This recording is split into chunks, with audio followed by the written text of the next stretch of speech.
Alors, merci beaucoup. Je suis très content d'être là. Je sens que j'ai une grosse mission de raccorder les deux fils qu'on a posés aujourd'hui. Alors, euh, mon exposé s'intitule « L'unité et l'identité des opposés adjoints selon Lauer ». Alors, j'aimerais débuter par une citation qui annonce bien le programme de Lauer, tiré de son article intitulé « Catégorie d'espace et de quantité ». Donc, ça date de 92. Alors, il dit la chose suivante. « Je suis convaincu qu'au cours de la prochaine décennie et du prochain siècle, les progrès techniques réalisés par les théoriciens des catégories seront utiles à la philosophie dialectique en donnant une forme précise avec des modèles mathématiques sujets à débat à d'anciennes distinctions philosophiques telles l'opposition entre le général et le particulier, l'objectif et le subjectif, l'être et le devenir, l'espace et la quantité, l'égalité et la différence, le quantitatif et le qualitatif. En retour, l'attention explicite des mathématiciens à ces questions philosophiques est nécessaire pour atteindre l'objectif de rendre les mathématiques, et donc les autres sciences, plus largement accessibles et utilisables. Bien entendu, il faudra pour cela que les philosophes apprennent les mathématiques et que les mathématiciens apprennent la philosophie. » Alors, fin de la citation. Alors, je trouve que c'est un beau programme, je trouve que c'est assez magnifique. Et ça m'amène à la chose suivante. Alors, moi, je suis mathématicien, bon, et aussi musicien, mais je ne suis pas philosophe. Et je suis ici pour apprendre. Voilà, alors mon but il sera assez restreint, ce sera donc d'éclairer l'article de Lauer, qui est essentiellement le titre de l'exposé, qui date de 96, donc. Et oui, voilà, ça s'appelle, le titre précis, c'est « Unité et identité des opposés dans le calcul différentiel et la physique ». Voilà. Alors, du point de vue qui est le mien, donc le point de vue d'un mathématicien qui veut aller vers la philosophie. Voilà. Alors, la situation de départ est la suivante. Alors, je vais faire le diagramme qui va nous être utile aujourd'hui. Alors, vous avez, disons, une catégorie, on peut voir comme un ensemble aussi, une catégorie B, une catégorie C, et 3 flèches entre les deux. Comme ça, I0, I1. Et avec ces 3 flèches, elles vont avoir plusieurs propriétés particulières. La première propriété particulière, c'est que quand vous allez composer I0, R avec I0 ou avec I1, vous allez obtenir l'identité. Alors, si vous faites R, d'abord I0, où vous allez avoir l'identité sur B, ou si vous faites la même chose avec I1, vous allez aussi avoir l'identité. Et donc, vous avez on va dire que I0 et I1 sont des inclusions, et R est une rétraction, et c'est une rétraction commune, c'est-à-dire que dans les deux cas, à la fois pour I0 et pour I1, elle redonne l'identité. Voilà. Et alors, Lauer appelle un diagramme comme celui-ci d'unité et identité. Voilà, il faut concevoir les deux flèches I0 et I1 comme déterminant des sous-objets de C qui sont isomorphes, car tous les deux sont issus de B, et donc identiques, donc unis, et non seulement identiques, donc identité, mais unité, unis aussi, pourquoi? Par une rétraction commune, R, qui les ramène tous les deux à leur origine, donc sur leur espace de définition. Quoi. Voilà. Alors maintenant, une classe particulière de diagrammes comme celui-ci, ça va être ce qu'on va appeler des cylindres. Alors, vous prenez le cas particulier où C s'exprime comme... bon, là, je vais l'écrire pour... Alors, vous avez un intervalle croix B. Alors, on voit comme B pour base.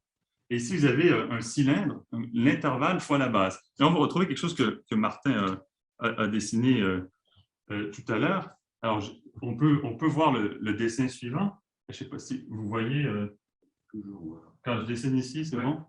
Alors, vous allez voir un cylindre comme ça. Voilà. Alors, vous avez, ça c'est ici, c'est notre objet B, et il est inclus aux deux extrémités du cylindre, par les deux flèches I0 et I1. Alors, I0, I1, et ici, donc, vous allez avoir 0 croix B, une première copie de B, et la deuxième 1 croix B, qui est la deuxième copie de B. Et entre les deux, bon, vous avez l'intervalle, tout l'intervalle qui est entre les deux. Et la rétraction R, elle ramène n'importe quel disque que vous prenez ici, elle ramène sur le disque de départ. Et alors, donc vous voyez que dans cette... Il y a une classe oui, de fonction R, il n'y en a qu'une seule. Il n'y en a qu'une seule. La fonction R, elle oublie la coordonnée verticale. Elle choisit une tranche, exactement. Une seule. Voilà. Elle envoie les tranches. Alors, ici, le cylindre, c'est simplement plein de copies de B superposées les unes aux autres. Et donc, la manière de revenir, c'est juste d'oublier à quelle hauteur on est. Voilà, donc ça, c'est R. Alors, Lover, il dit que dans ce cas, les deux objets associés à I0 et I1 sont non seulement unis et identiques, mais en même temps opposés. Pourquoi? Parce qu'ils vivent chacun à une extrémité du cylindre. Voilà. Alors maintenant, l'analogie catégorique de cette opposition, pour lui, alors ça, c'est un cas particulier du cylindre. Lui, il veut l'abstraire dans le cas catégorique. Il dit pour lui, qu'est-ce qui représente ce schéma dans le cas catégorique? C'est quand les trois flèches ici vont représenter deux paires d'adjoints. Alors, au sens où Martin a parlé tout à l'heure, alors, on va regarder, quand on regarde I0 et R, on a une paire d'adjoints. Et quand on regarde R et I1, on a une deuxième paire d'adjoints. Voilà. Et donc, quand on a une telle situation, voilà, c'est comme un enchaînement de deux adjonctions. Et alors, il dit que I0 et I1 sont... Ça veut dire adjoint. Alors, quand on écrit... Alors, quand I0 comme ça, R, ça veut dire I0 est adjoint à gauche et R est adjoint à droite. Et on va avoir une deuxième adjonction comme ça, I1. Alors, on a une composition de deux adjonctions. Et alors, l'envers va les appeler, quand il va avoir un diagramme comme ça avec deux adjonctions, il va dire c'est des opposés adjoints. Et pourquoi opposés? Parce que justement, R oppose, en même temps qu'il unit I1, voilà, enfin, il oppose I0 et I1, pourquoi? Parce qu'il est adjoint à droite de I0 et il est adjoint à gauche de I1. Donc, il a symboliquement ce rôle d'opposition. Voilà. Alors maintenant, quand on combine tout ça, c'est-à-dire qu'on demande à la fois que I0, R et I1 forment une paire d'adjoints, et qu'en plus, on ait ces équations ici, alors on dit qu'on est en situation de UIAO pour unité et identité des adjoints opposés. Donc, UIAO, puisque la unité... Ah oui, il faut peut-être que j'écrive plus gros. Hein.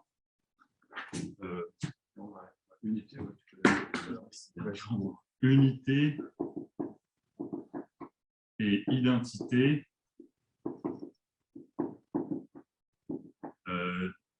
des adjoints opposés.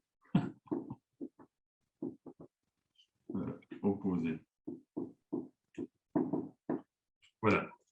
Et là, maintenant qu'on a ça, un triplet comme ça de foncteurs qui vérifie donc deux adjoints et les deux équations ici, donc qui représentent, donc I0 et I1 vont vraiment être des sous-objets, vont envoyer B sur deux copies de lui-même à l'intérieur de C, et qui vont être ramenés sur lui-même par R, un R commun. Pour lui, c'est l'incarnation mathématique de Löw-Ebung de Hegel, de la dialectique hegelienne. Alors, disons plus précisément, l'identité des sous-catégories I0 de B et I1 de B à l'intérieur de C, ça représente le moment unitaire, le même. Ils sont le même parce que toutes les deux sont issues de B et ce sont des inclusions pleinement fidèles. Ensuite, la relation de double adjonction dans des sens opposés, donc R est adjoint à droite de I0 mais à gauche de I1, ça représente le moment négatif qui vient contester la plénitude du moment unitaire. Donc, c'est l'autre. La double adjonction, ça représente l'altérité. Et puis, le troisième temps, c'est la rétraction commune R. Parce que R donc, oppose, mais il unit aussi. Il représente la réconciliation. qui, par double négation du moment unitaire, établit la totalité. Autrement dit, l'ensemble du diagramme ici de la situation. Le second moment, je ne vois plus. Hein. Je croyais que le second moment, c'était R. Moi, Alors, le second moment, alors, le premier moment, c'est l'identité. On a I0 et I1, ils sont dans cette requête. Le deuxième moment, c'est l'opposition de I0 et I1 à cause de la suite d'adjonction. Ils sont opposés parce qu'il y a adjoint gauche, adjoint droite. Donc, c'est le moment où R intervient. Oui, R intervient. R les oppose. Mais, voilà, R les oppose par sa présence, exactement. Mais par l'action, c'est-à-dire quand il agit sur I0 et I1, il les unit. Ah, c'est très bien ça. C'est très bien ça. En fait, j'ai envie de le noter. Oui, R oppose par sa présence ou sa nature et unit par son action.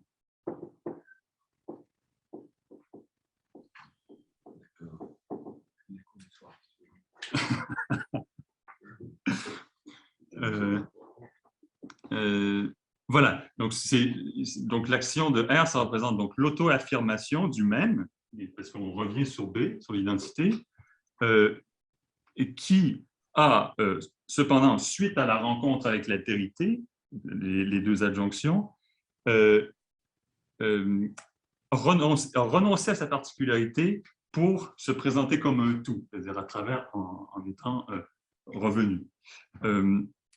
Alors, l'exemple fondamental, vous allez rire de moi, mais moi je ne l'ai pas comme ça. Alors, l'exemple fondamental est donné par les objets initial et final d'une catégorie, ou plus précisément un topos, mais ici je me limitais seulement à parler des ensembles parce que c'est tout ce que je connais vraiment bien.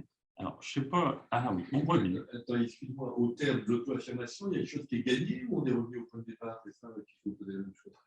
Voilà, mais alors. Là, on a l'impression qu'on est revenu. On a l'impression qu'on est revenu au point de départ, mais il se passe quelque chose. Et je vais vous montrer. Je vais commencer par faire l'analogie avec être né en devenir, mais ensuite, je vais vous faire un exemple concret où vous allez voir. Vraiment, il se passe quelque chose ici. Et quand on revient, on n'est plus le même. Tu as appris les cours de facilitation de Hegel, si je oui. Moi, j'ai pris tous les tours de facilitation. Moi, j'ai pris Hegel à la lettre et j'ai pris l'envers à la lettre. C'est ça que j'expose aujourd'hui. Peut-être que, comme tu disais, dans 10 ans, je dirais plus la même chose. Mais, alors, voilà. Alors, je ne sais pas qu'est-ce qu'il y a. Ah, je peux prendre un autre tableau. C'est génial. Ah, il y a des belles équations. Puis on n'est pas. C'est de l'acoustique. J'adore faire des exposés de tableaux. Bon, allez. C'est une tradition magnifique qu'on a eu. Oui, on a toujours eu des. OK. Alors, si on prend la catégorie des ensembles, alors je reprends le diagramme que Martin a montré tout à l'heure. Donc, prenez la catégorie des ensembles. Et puis, vous regardez la catégorie à un élément avec seulement la flèche identité. Et donc, ici, ma rétraction, R, enfin, je l'appelle déjà R, c'est suggestivement, c'est simplement, vous prenez n'importe quel ensemble, vous l'envoyez sur l'unique objet ici, et vous prenez n'importe quelle flèche, et n'importe quelle fonction, et vous l'envoyez sur l'identité. Et en fait, ça définit un foncteur, de manière assez triviale, qui admet un adjoint à gauche, qui est l'inclusion de l'ensemble vide. Alors, le foncteur, il est aussi très simple, il part de 1 et il va vers l'ensemble qui est l'ensemble vide. Et il envoie l'identité sur l'identité. Ça déclare que le vide, c'est un ensemble vide, quoi. Ça. Voilà, exactement. Ça dit... je suis mauvais. Ça fait exister le vide. Je suis d'accord. Cette flèche fait exister le vide. Et il a aussi un adjoint à droite qui est l'ensemble à un élément. Singleton. Le singleton. Et alors, on se retrouve avec une paire d'adjoints. Voilà. Oui, donc la chose qu'il faut dire, c'est qu'est-ce que ça dit, le fait que ce soit adjoint à gauche, adjoint à droite? Ça dit que l'ensemble vide, il est initial, c'est-à-dire il émet une unique flèche vers n'importe quel ensemble. Il y a une unique fonction de l'ensemble vide vers n'importe quel ensemble.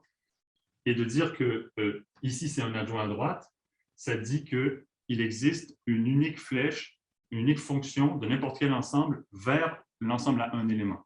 C'est-à-dire c'est la fonction qui envoie tout le monde sur tous les éléments de l'ensemble sur cet élément. Et alors... Attends, non, parce que c'est dans l'autre sens. Non, Ça, c'est pas... Non, c'est qu'il choisit un élément, non? Non, c'est la fonction constante qui envoie tout le monde vers un seul élément. Ben non, parce que ça irait dans le sens de NS vers 1. Là, il va de 1 vers NS. Non, mais l'adjoint à droite, c'est celui qui est en bas. Alors, il faut peut-être... ce qui est peut-être difficile... Alors, le R, il envoie un ensemble sur l'objet ici, oui. Et il y a quelque chose du... Alors, et le fait que le point il soit adjoint à droite, ça signifie que... Mais là, ce n'est pas explicité ici, mais ça signifie que le point, il est terminal dans la catégorie des ensembles. Et donc, il admet une unique flèche de n'importe quel ensemble. Mais ce n'est pas cette flèche-ci. Ce n'est pas la même chose. Là. En fait, ce que je dis, c'est que être terminal, ça veut dire que... terminal, ça veut dire que quand vous prenez donc, les ensembles, quand vous prenez dans les ensembles, alors pour tout X ensemble, l'ensemble des... Il n'y a qu'une seule fonction de votre ensemble vers le point. C'est ça être... donc ça, c'est la même chose. C'est peut-être plus mélangeant d'écrire ce truc. Mais alors, voilà, ce qu'il ne faut pas mélanger, c'est que, en fait, alors, le fait que cette flèche soit un adjoint à droite, ça exprime précisément le fait, quand vous regardez la définition d'une adjonction, que étoile est terminale dans la catégorie des ensembles, est finale. Et le fait que le vide soit adjoint à gauche, ça dit qu'il est initial. Donc, c'est dual l'un de l'autre. Et voilà, être final ou initial, ça veut dire qu'il y a une unique flèche, soit... Dans l'objet terminal dans la catégorie d'ensemble, c'est... Tout singleton est... Oui, il y a singleton, c'est ça, oui. Tout singleton. Oui, c'est ça. Et en fait, cette flèche ici, elle fait exister le singleton. Oui, d'accord. Elle dit, toi, tu es... oui, c'est ça. C'est bien quelque chose qui choisit un singleton dans un ensemble. Ici, c'est dans la catégorie des ensembles. Oui, mais... Ouais. Oui, enfin... Parce qu'il donne l'identité. C'est pas un singleton particulier qui est l'objet terminal. Non, c'est voilà, absolument, c'est le principe même d'être un ensemble à un seul élément. Et à l'isomorphisme près, il n'en existe qu'un seul. Donc, c'est lui qui nous intéresse. Et c'est lui qu'on... Il faudrait mettre peut-être des crochets autour du singleton. Que ce n'est pas un point, que c'est l'ensemble singleton.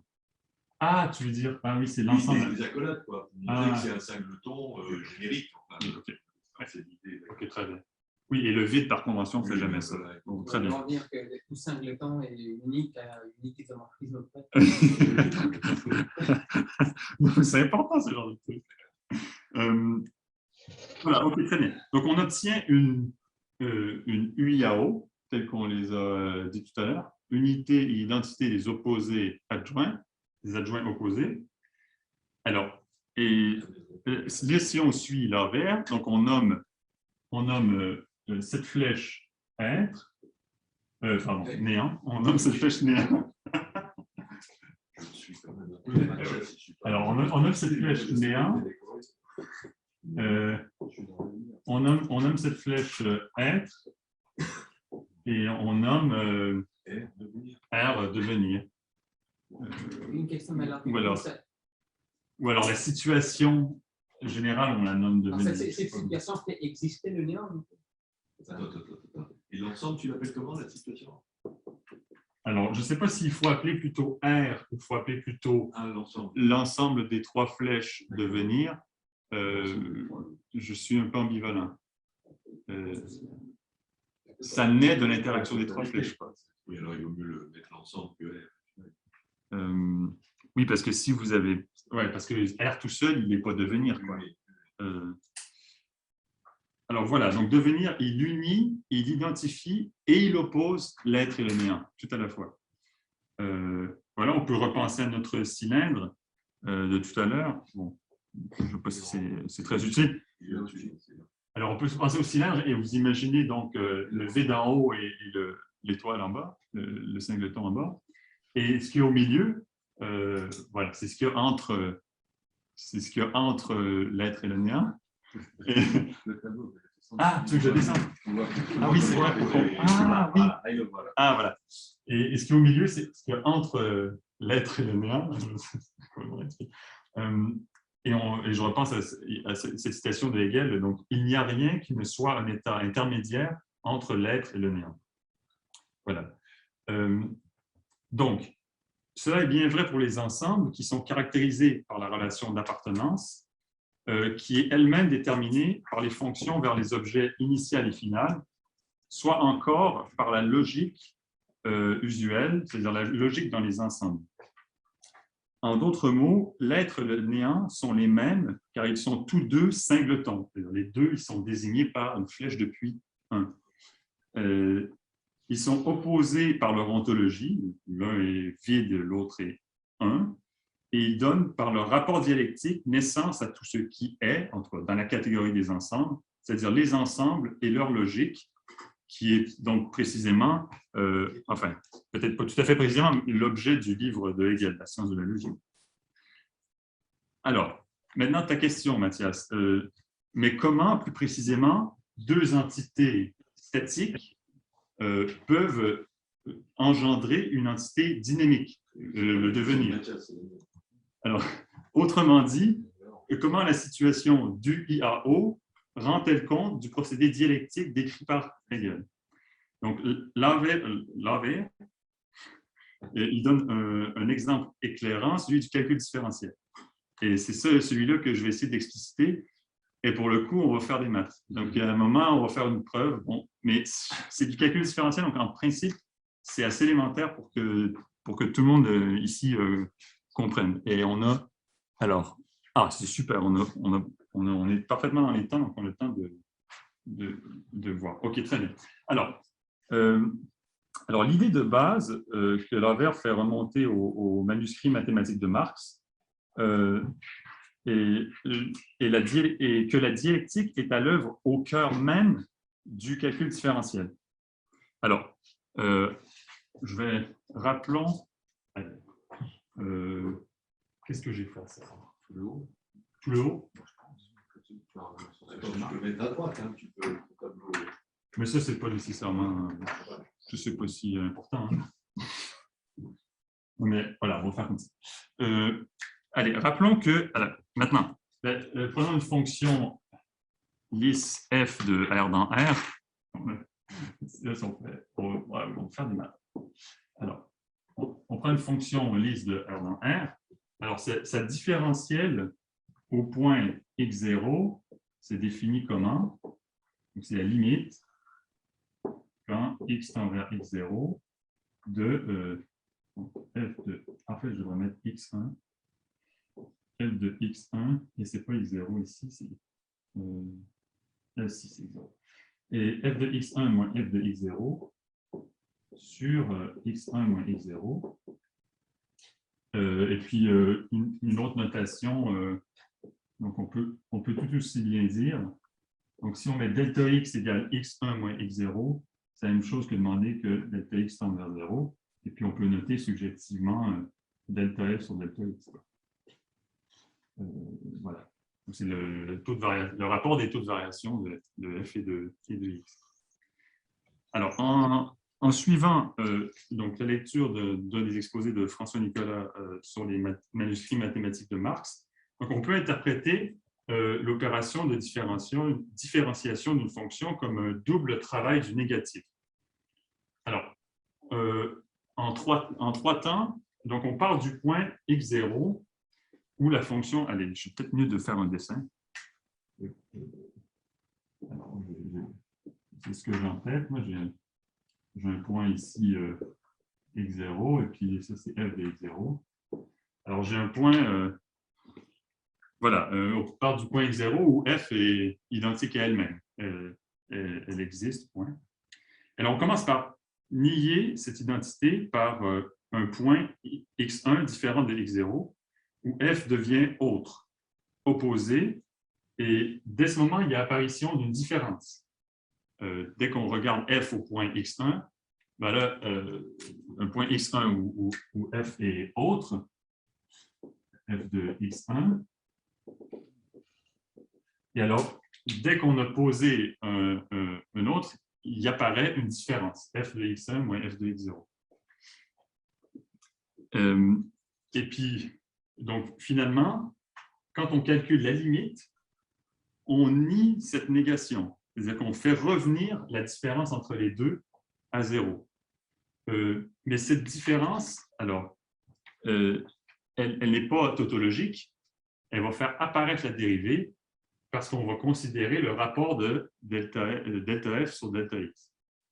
Alors, donc, lors de cette troisième étape, la fonction f ne revient pas de manière tautologique à l'affirmation de son identité, mais entre en rapport avec l'altérité pour se présenter comme un tout. C'est-à-dire, ici, en rapport, c'est vraiment au sens propre et figuré. C'est delta f sur delta x.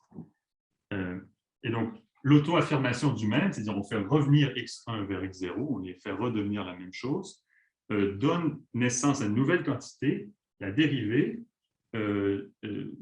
donc la vitesse de la fonction, si on veut, ou même en d'autres mots, son devenir. Parce que si vous imaginez que cette fonction décrit la trajectoire d'une particule à travers le temps, ben alors vous avez que la dérivée en un point, c'est précisément la direction dans laquelle se dirige la particule à ce moment-là. Alors, oui, voilà, donc vous avez le même, l'autre, le rapport à l'autre, qui est la séquente qui traverse les deux, et ensuite le devenir, c'est le fait de faire tendre de nouveau fx1 vers fdx0, et puis qui fait apparaître la dérivée. Voilà. Je peux faire mon pinailleur. Vas-y. J'ai l'impression que l'altérité entre x0 et x1 n'est pas de même nature entre f de x0 et f de x1, puisque en bas, tu peux dire que c'est des réels. Oui. Et ils sont. Alors, ils ont quand même comme partage f de x0 et f de x1 d'être sous la loi de f quelque part. Parce qu'il n'y a quand même pas tout à fait la même chose, donc c'est pareil. Bon, oui, là, d'accord. Voilà, je voulais pinailler et j'ai l'impression que ça ne m'importe pas la. Bah non, mais si tu veux l'idée, si tu as une idée, mais c'est-à-dire ces deux manières, c'est la réduction, une différence et la naissance, une double négation. Évidemment, elle ne procède pas tout à fait la même. Tu as une qui est plutôt originaire, le qui est source, etc. Mais enfin, à la limite, je veux dire, tu te mets sur la courbe. Imagine, au lieu de faire ça, tu te mets sur la courbe, c'est tout petit. Tu paramètres ta courbe. Oui, j'ai bien compris. Bon, tu vois, donc.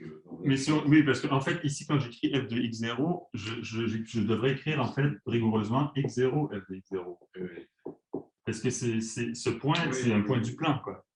Dit comme ça me va. Donc, si tu veux, on peut le voir comme ça. On peut dire, je prends x0, je prends le point x0, f de x0, je pose un autre, x1, f de x1, et après, je regarde. Adama explique quand il dit qu'en fait, il faut prendre tout ça comme un paramétrage, et en fait, x est un paramétrage de lui-même. Mais la suite va même aider à comprendre ça. Alors, maintenant, donc ça, c'est brossé à grand train l'interprétation de Marx, et c'est grâce au texte de François que j'ai eu accès, je n'ai pas dit Marx moi-même. Alors,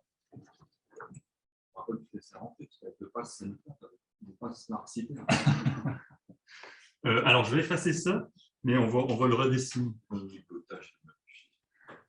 Alors, en fait, je ne devrais peut-être même pas trop effacer. On va oublier ça. OK. Et alors, maintenant, Donc, l'envers formalise cette pensée que je viens de décrire dans son cadre. Et là, il faut vous accrocher un petit peu parce qu'on va faire un peu de maths. Elles ne seront pas compliquées, mais je pense qu'il faut suivre quand même.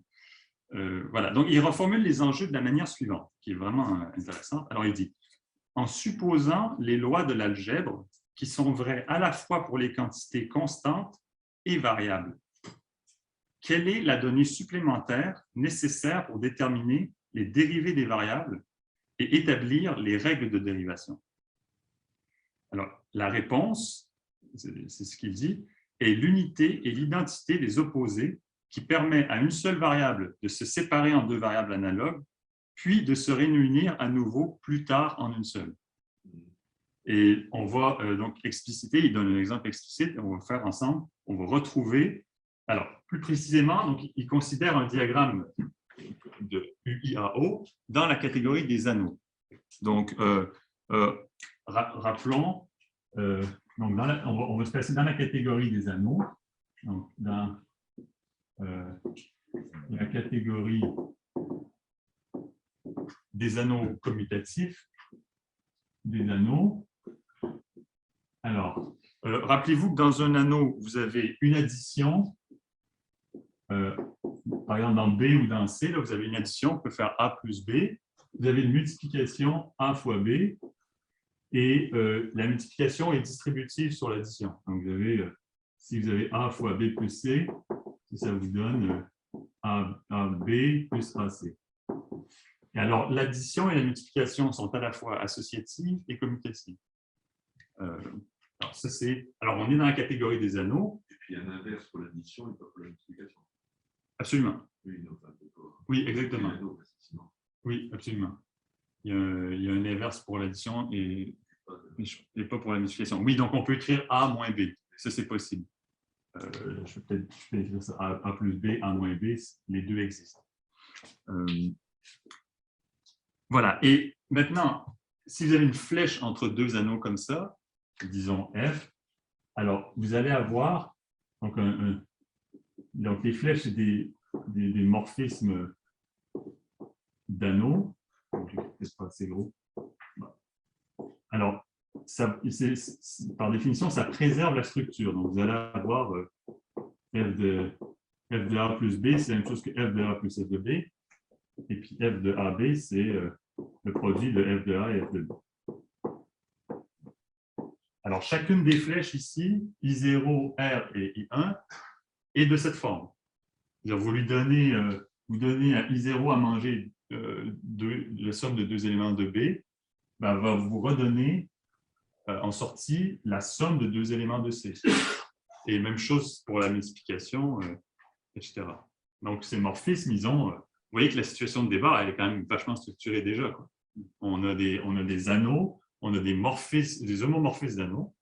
Alors, pour lui, cette catégorie, et je pense que c'est, à mon avis, c'est à juste titre, il la considère comme incarnant bien les lois de l'algèbre. Vous savez ce qu'il disait tout à l'heure, les lois de l'algèbre qui sont valides pour les quantités fixées et pour les quantités variables. Alors, on a une addition, on a une multiplication compatible. C'est quelque chose qui s'applique à la fois au nombre et aux fonctions, quoi. Donc, bon, c'est le cadre dans lequel il se place et je pense que vous serez d'accord pour dire que c'est raisonnable. Alors, donc les deux homomorphismes ici, I0 et I1, réalisent la négation par l'altérité. Alors, je vais établir juste des notations. Alors, si vous avez Y, un élément dans B, alors on va noter Y0, ça va être l'image par I0 de Y, et puis Y1, ça va être l'image par I1 de Y. Alors, ils vont avoir,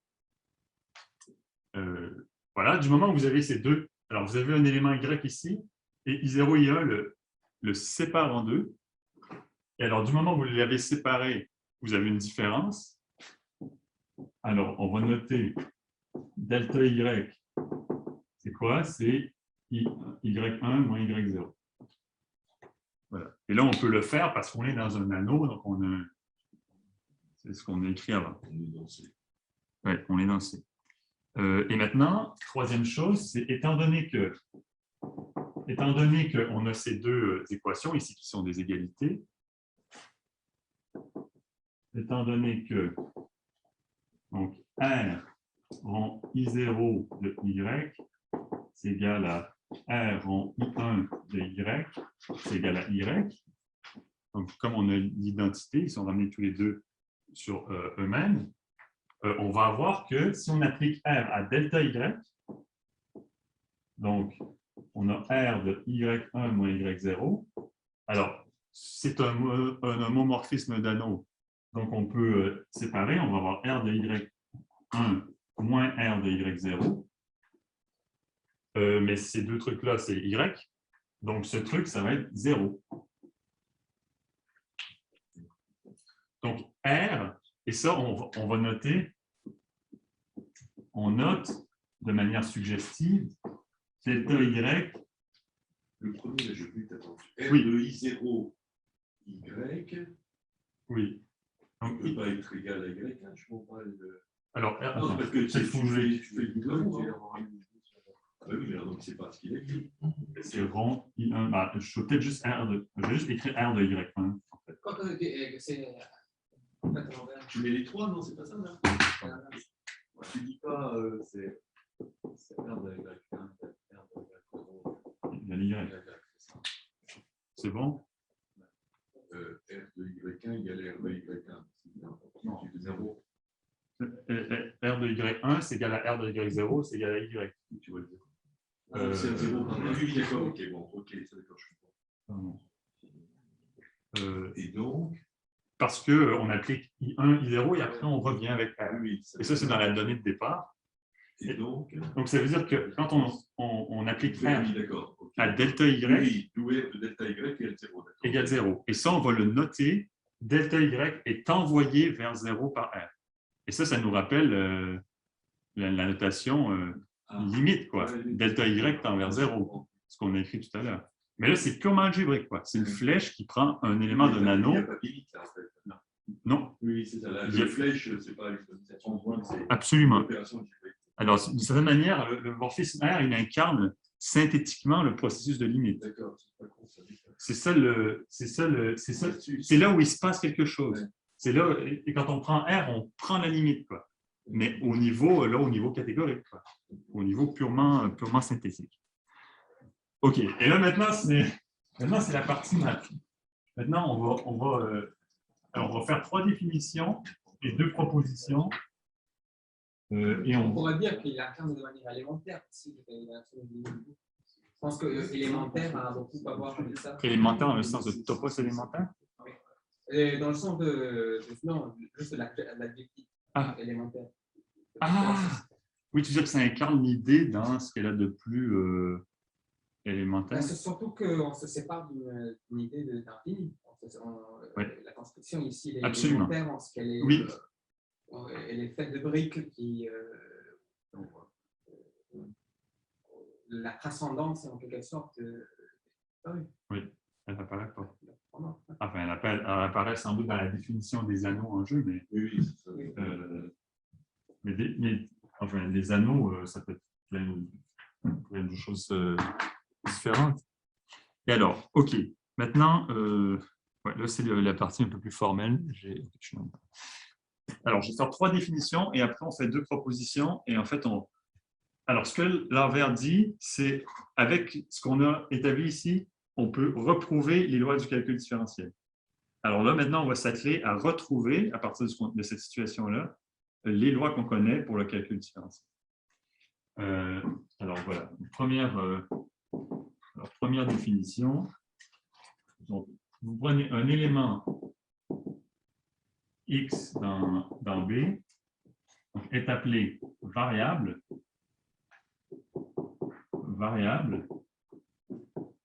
si, alors pour tout Q dans C, si vous avez Q delta X égale 0, alors vous avez nécessairement que Q est envoyé sur 0 par R. C'est ses premières définitions. Parce que delta X, il est dans B et Q, il est dans C. Delta X, il vit dans C. Parce que delta X, c'est X1 moins X0. Ah oui, pardon, d'accord.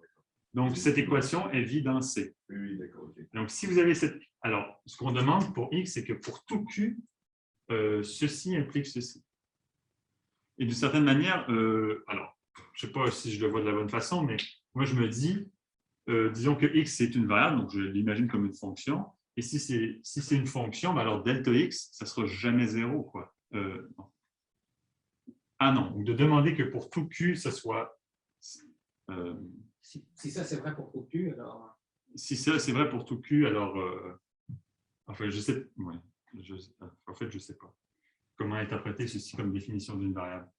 Mais si X était une constante, on pourrait avoir des Q. Voilà. Si X était une constante, delta X, ça serait 0. Et donc, on pourrait avoir des Q qui ne sont pas envoyés vers 0, mais qui vérifient cette équation. Sur 1. Attends, ça ne veut pas dire que pour tout Q, si on a Q, delta X égale 0, ça veut dire que delta X égale 0.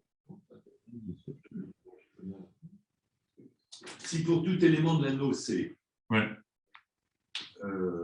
AB, tu vois, tu fais si pour tout A, AB est égal à 0, ça veut dire que B égale 0 dans un anneau, non? Je comprends pas.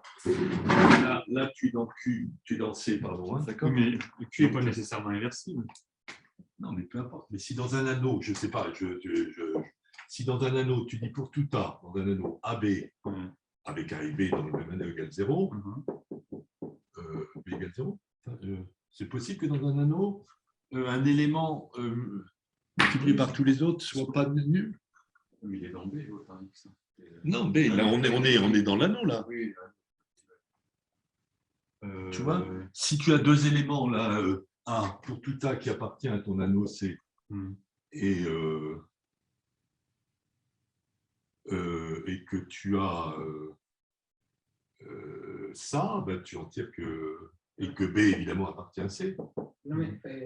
Non, enfin, je ne sais pas. Donc, ça veut dire que ça, c'est égal à 0. C'est que Q flash 0, c'est-à-dire, ouais. si tu reprends R, en fait, si tu prends l'image par R de ce qui est à gauche, c'est-à-dire que tu prends R de Q delta X est égal à 0,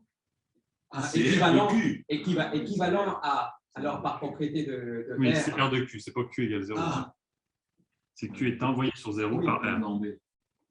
Oui, mais avant, tu as quand même delta X égale 0, non? Enfin, avant, mais... C'est ça, mais oui, c'est ça. Si tu t'arrêtes là, simplement, est-ce que tu n'en tires pas que delta X égale 0?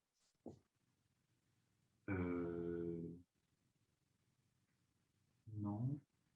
Bah, si tu as c'est la définition de 0, quasiment, si tu veux. C'est-à-dire, si le 0, enfin, un élément multiplié par tous les éléments de l'anneau est égal à 0, c'est 0 par définition. Non? Bon, enfin, pas. Non, si, peut-être. Ce qu'on a vu dans la pause d'avant, c'est que le corps delta X.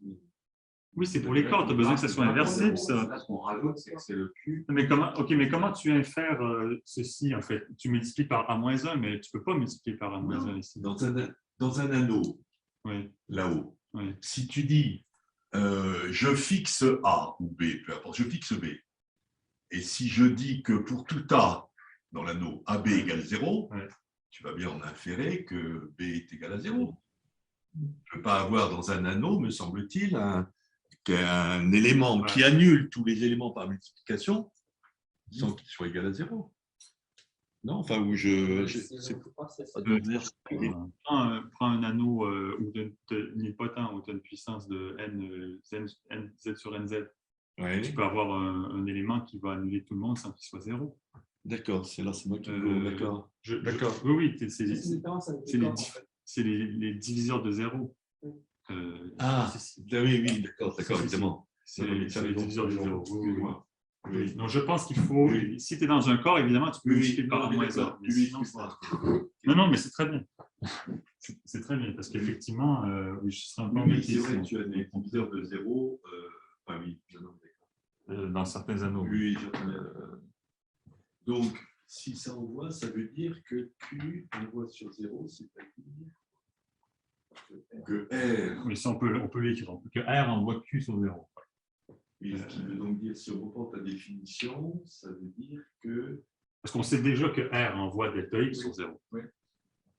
Mais alors, ce qu'on dit ici, c'est que si pour tout Q, on a ça, alors R envoie aussi Q sur 0. ça veut dire que R de Q est égal à 0. Ouais, exactement. Oui. Ça, c'est- R de Q est égal à 0. Alors, ça, c'est définition de X variable. Alors, maintenant, soit en B, donc on note. Alors, on note l'ensemble suivant. Alors, A de X. On va appeler ça grand A de X. Alors, qu'est-ce que c'est? Alors, c'est les Y dans B, tels que il existe G dans C avec delta Y égale G delta X. Le problème, c'est quand tu écris, on ne voit pas ce que tu écris. Alors, non, mais sauf si on écrit au-dessus. Vas-y, redis-le, excuse-moi. Alors, A de X, c'est l'ensemble des Y dans B, donc toujours dans B, tel que il existe un G dans C avec delta Y égale G delta X. Delta, c'est les Y qui sont, dont la différence par altérité est un multiple de la différence de X. Voilà. Ça, c'est la définition. Ça, c'est un nom. Je ne sais pas, il faudrait lui donner un nom. Martin, tu as une idée? Alors, et puis la troisième définition, et c'est la dernière, donc maintenant, soit Y dans ce fameux ensemble A de X, donc il existe un G tel que delta Y égale G delta X. Alors, s'il existe, on note dy dx, l'élément de B,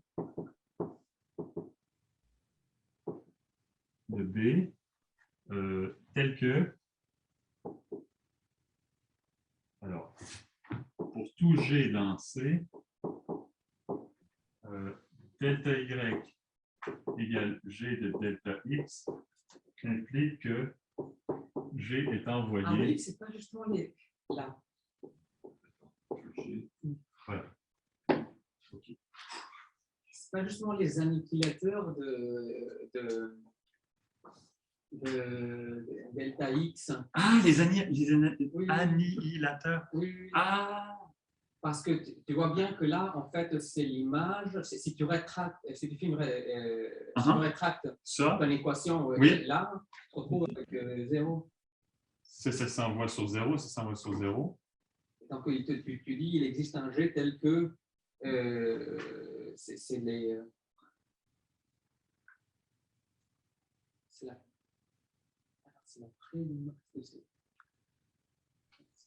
c'est l'image de. Bon, bref. Je ne sais pas, mais c'est vrai, ça serait bien que je trouve le moyen de les interpréter, ces deux-là. Mais comment on trouve le moyen de les interpréter? Non, mais on a l'impression que c'est un peu autre chose. Mais on a l'impression que la deuxième étape, c'est l'étape des deltas, et la troisième étape, c'est l'étape des différentiels. Ouais. Moi, je le prends simplement comme ça. Ouais. C'est-à-dire qu'il te dit qu'il y a un delta, enfin, voilà, il appelle delta ce que tu appelles delta enfin, dans ta courbe, et puis après, il faut passer de ça à tes différentiels. Voilà, et maintenant, on va démontrer les lois de base du calcul différentiel.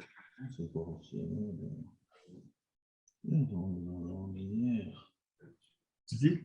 Non, c'est vrai que je suis sûr d'algébriser tout ça sans aucune limite. Alors, je vais effacer ceci. Maintenant, on a le diagramme en tête. Je le retracerai au besoin. Ah oui. Non, ça aurait été bien que je le garde, tu penses? Oui, attends, je peux le réécrire, ça. Je peux rappeler que alors, Y1, c'est par définition I1 de Y. Y2, c'est par définition. Ah non, Y0, I0 de Y.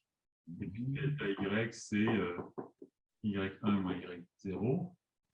Et oui, je vais tracer vite fait. Alors, on a B, I0, I1, R, C. Voilà. Et puis que R de delta Y égale 0, Oui, ça c'est vrai. c'est le point le plus Delta Y égale 0. Oui, qui est représenté par l'envoi de delta. oui, tu as raison. C'est ça, Ici, seulement-ci, on l'écrit delta Y qui est envoyé sur 0. Ouais, absolument.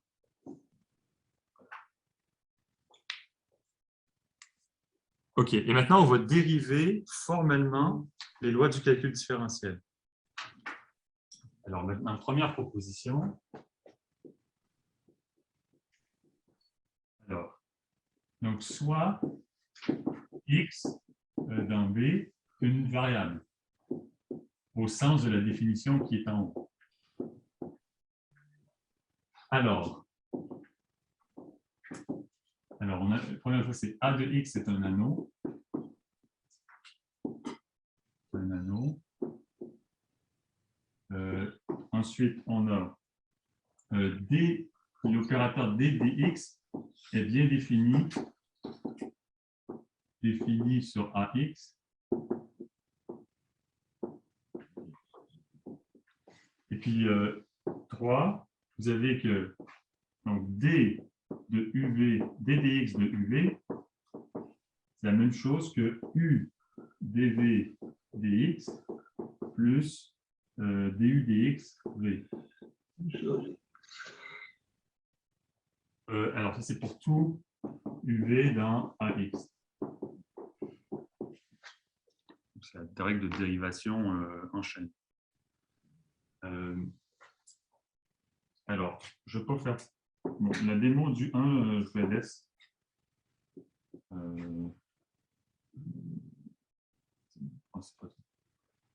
C'est pas tellement.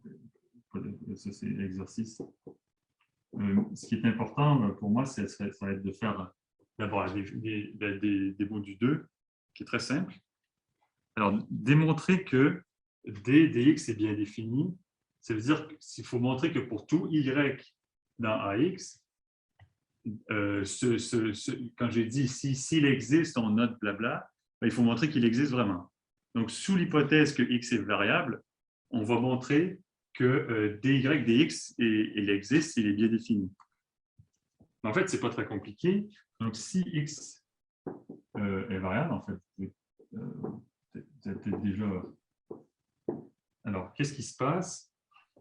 Alors, y est dans AX.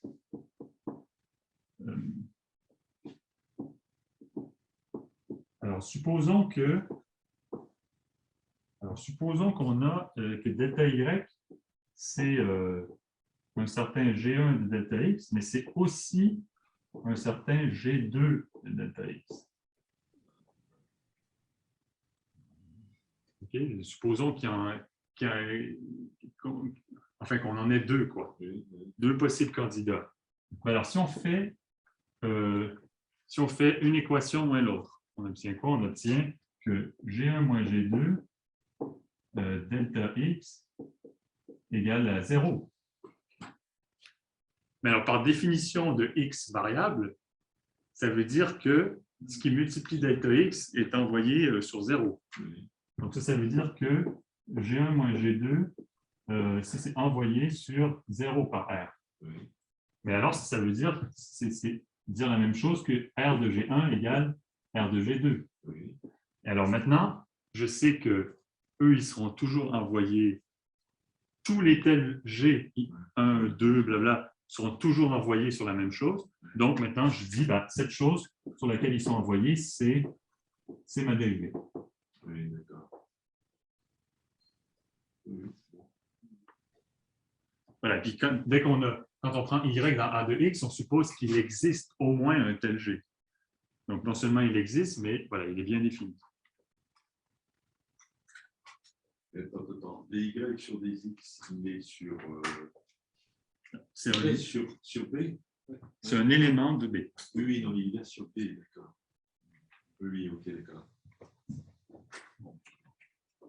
OK. Et alors, pour le troisième point, Donc, la règle de dérivation en chaîne, elle est pas très compliquée non plus. Alors, supposons...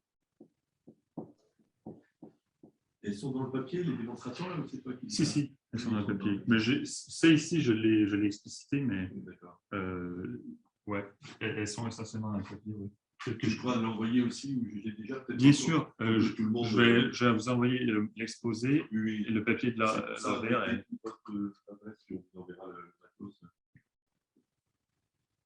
Donc, supposons donc que delta U égale G delta X, que delta V égale H delta X. C'est-à-dire que tous les deux sont dans U et V, c'est par définition, U et V sont dans A de X. Donc, voilà. Ça, c'est delta-là, ça se passe dans C.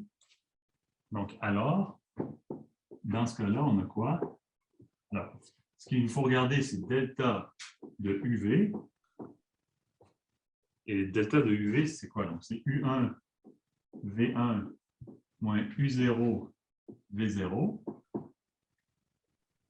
Et là, moi, je vais réécrire ceci astucieusement. Je vais dire, ça, c'est U1 V1 moins V0 plus U1 moins U0 V1. Alors, est-ce que ça marche mon truc? U1 V0. Non, ça marche pas.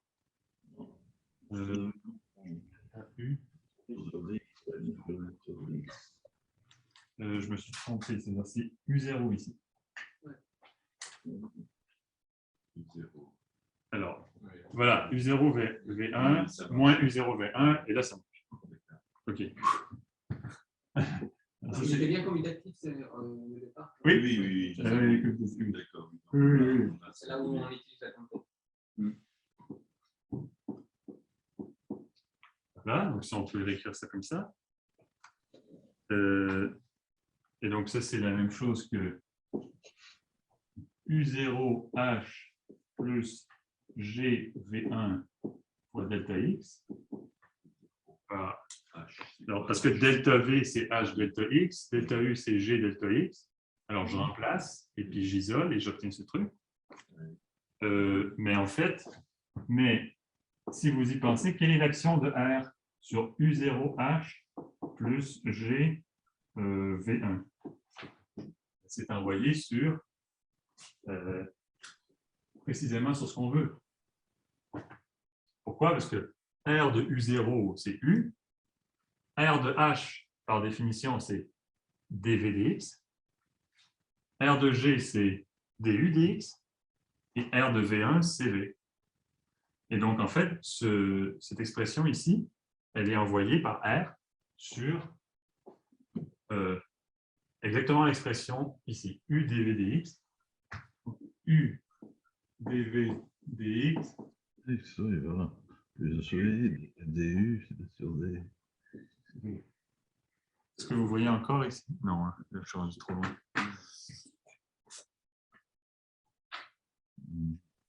La précipitation d'algèbre, ça, c'est dur. Voilà.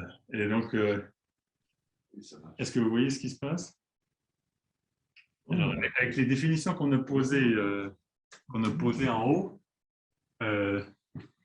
on déduit en 3 lignes ces règles ici. Donc, que l'opérateur ddx est bien défini et que alors, il obéit la règle de dérivation en chaîne telle qu'on la connaît. Peut-être que tu retrouves sur la définition de l'opérateur D, quoi. C'est où c'est dans quoi ça? C'est ici.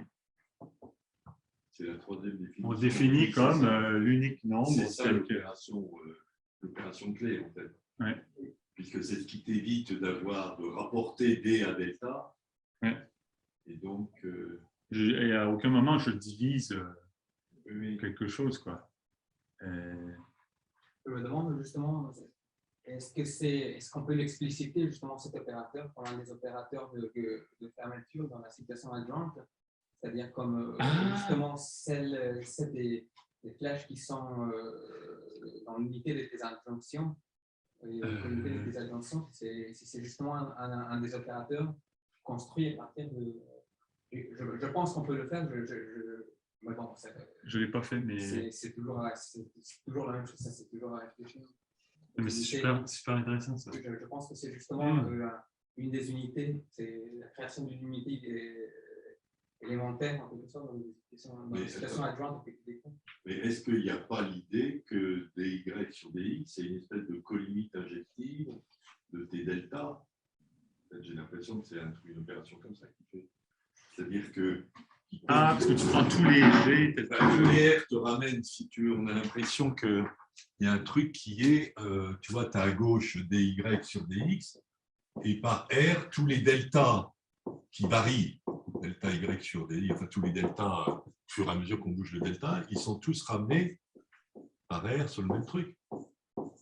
Donc c'est une espèce de colimite injective de l'ensemble des deltas, c'est-à-dire de l'ensemble à 2x, en fait, tu vois, de tout ça. Ouais. C'est-à-dire, au lieu de prendre Ouais. les x-1 moins x0 en le rapprochant, lui dit il y a x1, je prends x2 qui serait le plus petit, enfin je prends l'ensemble des x, etc. Et au lieu de dire je les prends en paquet, comme ça j'ai plus besoin de faire la limite, et puis j'en fais la colimite injective de ce côté-là. C'est ça son opération. Ah oui, parce que tu considères 1 de x, donc tu considères l'ensemble. des... Tu prends l'ensemble des valeurs que peuvent prendre les variables, Ouais. et au lieu d'avoir besoin de se balader là-dedans avec une limite, Ouais. on le paquet, et il en fait une colimite injective par son opération grâce à R. Ouais. C'est ça l'astuce algébrique. Et donc, au lieu de prendre, tu prends l'ensemble infini, enfin, tu t'occupes plus de... Oui. Tu n'as plus besoin de donner un ordre. C'est un peu, en ce sens, la même idée que les surréels. C'est-à-dire, tu prends l'ensemble, tu prends des suites infinies, tu les prends comme des objets. Quoi. Ah ben non, les surréels, en fait, c'est la question des coupures, c'est encore autre chose, non? Non, c'est que là, c'est comme si tu prenais l'ensemble 0,1 et que tu le traites en paquet. Mais tu n'as plus besoin, enfin, tu vois, de prendre un qui se rapproche petit à petit 0. Et ton opérateur, voilà, c'est ça que ton ensemble AX te dit l'ensemble de ça de l'autre côté. Ouais. Et puis R, tel que c'est construit, R te l'envoie toujours ce même objet que tu vas appeler à ce moment-là. Enfin, il me semble que c'est une astuce comme ça. Mais alors, tu vois qu'il y a les deux, parce que pour pouvoir parler de delta Y, il faut que j'ai I0, I1. Oui. Voilà. Oui. Mais il prend en fait à droite l'ensemble des Y possibles. Il prend le paquet. Les Y sont à gauche, hein, mais je suis d'accord là-dessus. Delta. Les I1, etc., ils sont à droite. Oui. Donc il prend en paquet par ton opération, ta deuxième définition. Ouais. C'est pour ça qu'il a eu besoin de la variable, de tout ce qui va paramétrer à droite cet ensemble-là. Tu vois, il crée une variable, un paramètre, il te fait avec ça un ensemble à droite et il te montre que tous les éléments de ce truc à droite sont envoyés par R sur la même chose à gauche. Et c'est ça qu'il appelle des Y. Et ça, effectivement, ça vient tout simplement de ce qu'on avait dès le départ, qui était le truc assez surprenant, qui était que delta Y, quelque chose, il est ramené sur 0. Quoi. Oui, c'est ça. Est-ce que ce n'est pas quelque chose qui implique également quand il définit ses quantifications en logique? Il y a un niveau d'enjeu comparable. Oui, et même pas seulement là, en fait, pour lorsqu'il traitera justement des topos de lighting, il démontrera que l'opérateur de bord satisfait cette loi de Leibniz d'une manière assez semblable, en fait. Parce que ces quantificateurs, il est défini de manière particulière. Comme des adjoints aussi. Le propos, il existe sans dans une situation aussi adjointe. Oui, mais d'accord, mais il ne les définit pas, il les prend comme au sens logique habituel. Enfin, là, quand il prend le pour-tout, c'est tout ensembliste. Là, pas... Non, mais c'est vrai que c'est la petite structure en fait, c'est-à-dire. Bon, on peut montrer de manière assez simple aussi qu'on a la règle de dérivation en chaîne. Donc, on a dy sur d, si vous prenez x, y, z, vous avez dz sur dx égale, je peux l'écrire, voilà, dz sur dy fois dy sur dx, de manière très succincte comme ça, de la même manière. Et donc, alors, donc,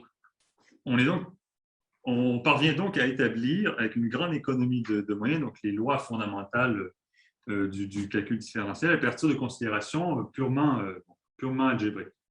Donc, le moteur que l'on a dû fournir, ajouté aux lois de l'algèbre, c'est, selon Lauver, l'incarnation de la dialectique hegelienne, c'est-à-dire l'unité et l'identité des opposés qui donnent naissance par un double travail du négatif à l'opération de dérivation et à ses lois constitutives. Donc, ceci constitue une formalisation mathématique rigoureuse de l'idée de Marx, dont on peut débattre, évidemment, à la fois sur les terrains mathématiques, puisqu'on a un truc rigoureux, et philosophique. Donc, Lauver attribue cette formalisation à Hadamard, ce qui paraît à première vue surprenant. En fait, Hadamard il a prouvé le lemme suivant que vous avez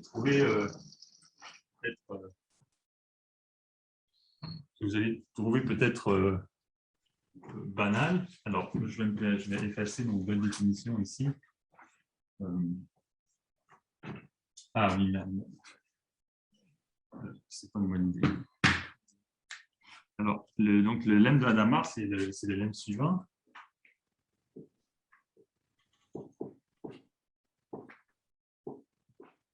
Alors, si vous prenez, alors pour tout x0 dans R, donc pour tout f R dans R lisse, donc il existe une fonction lisse de R dans R, G, telle que, alors on est f de x, bon, je vais écrire f de x1 moins f de x0, c'est égal à x1 moins x0, g de x1. Alors là, bon, je l'ai effacé juste avant, peut-être je vais la réécrire. Je ne sais pas si vous vous rappelez.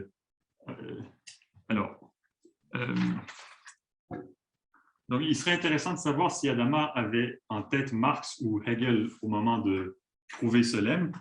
J'en ai aucune idée. Toujours est-il que ce dernier lemme, d'apparence simple, a des conséquences profondes.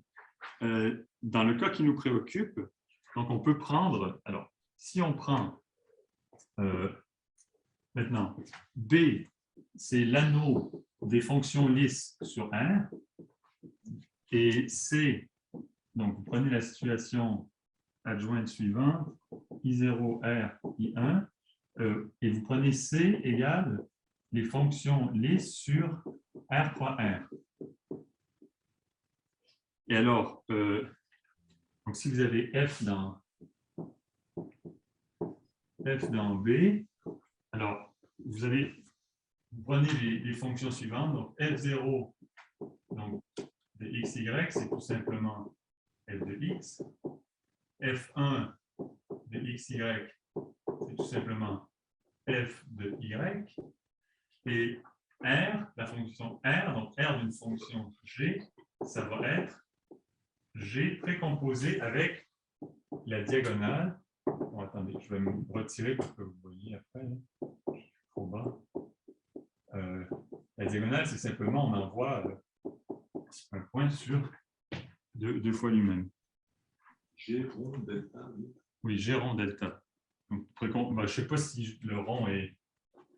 Le rond, c'est la composition. Oui, oui. Donc, je précompose avec la diagonale. Et si vous prenez toutes ces données, alors si vous prenez cette situation, vous appliquez ce qu'on vient de faire avant, en fait, le lemme d'Hadamard, il vous donne la chose suivante. Dans ce cas, le lemme d'Hadamard, il implique que donc A de la fonction identité, c'est l'anneau tout entier. Donc, les A, c'est, rappelez, c'est les Y. En fait, ça dit que le lemme d'Adamard vous dit toutes les fonctions sont dérivables et elles obéissent, les dérivées obéissent les lois du calcul différentiel qu'on connaît.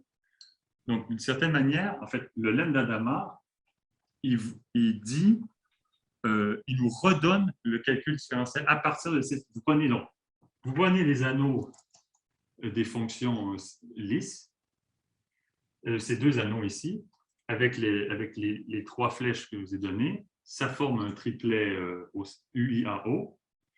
Et donc, lorsque vous appliquez le lemme d'Adamard, et ce qu'on a prouvé juste avant, qui n'est pas très compliqué, vous retombez sur le calcul différentiel tel qu'on le connaît, enfin les règles de base.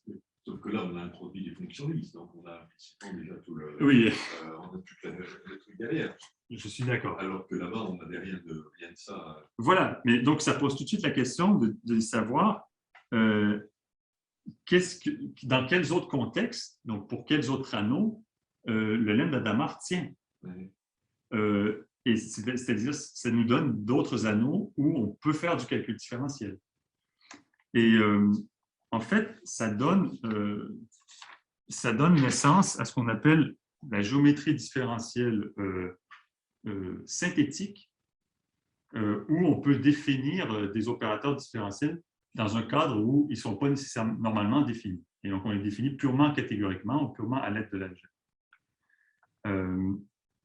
Donc, il s'agit en particulier d'un modèle alternatif pour les infinitésimaux par rapport à l'analyse non standard.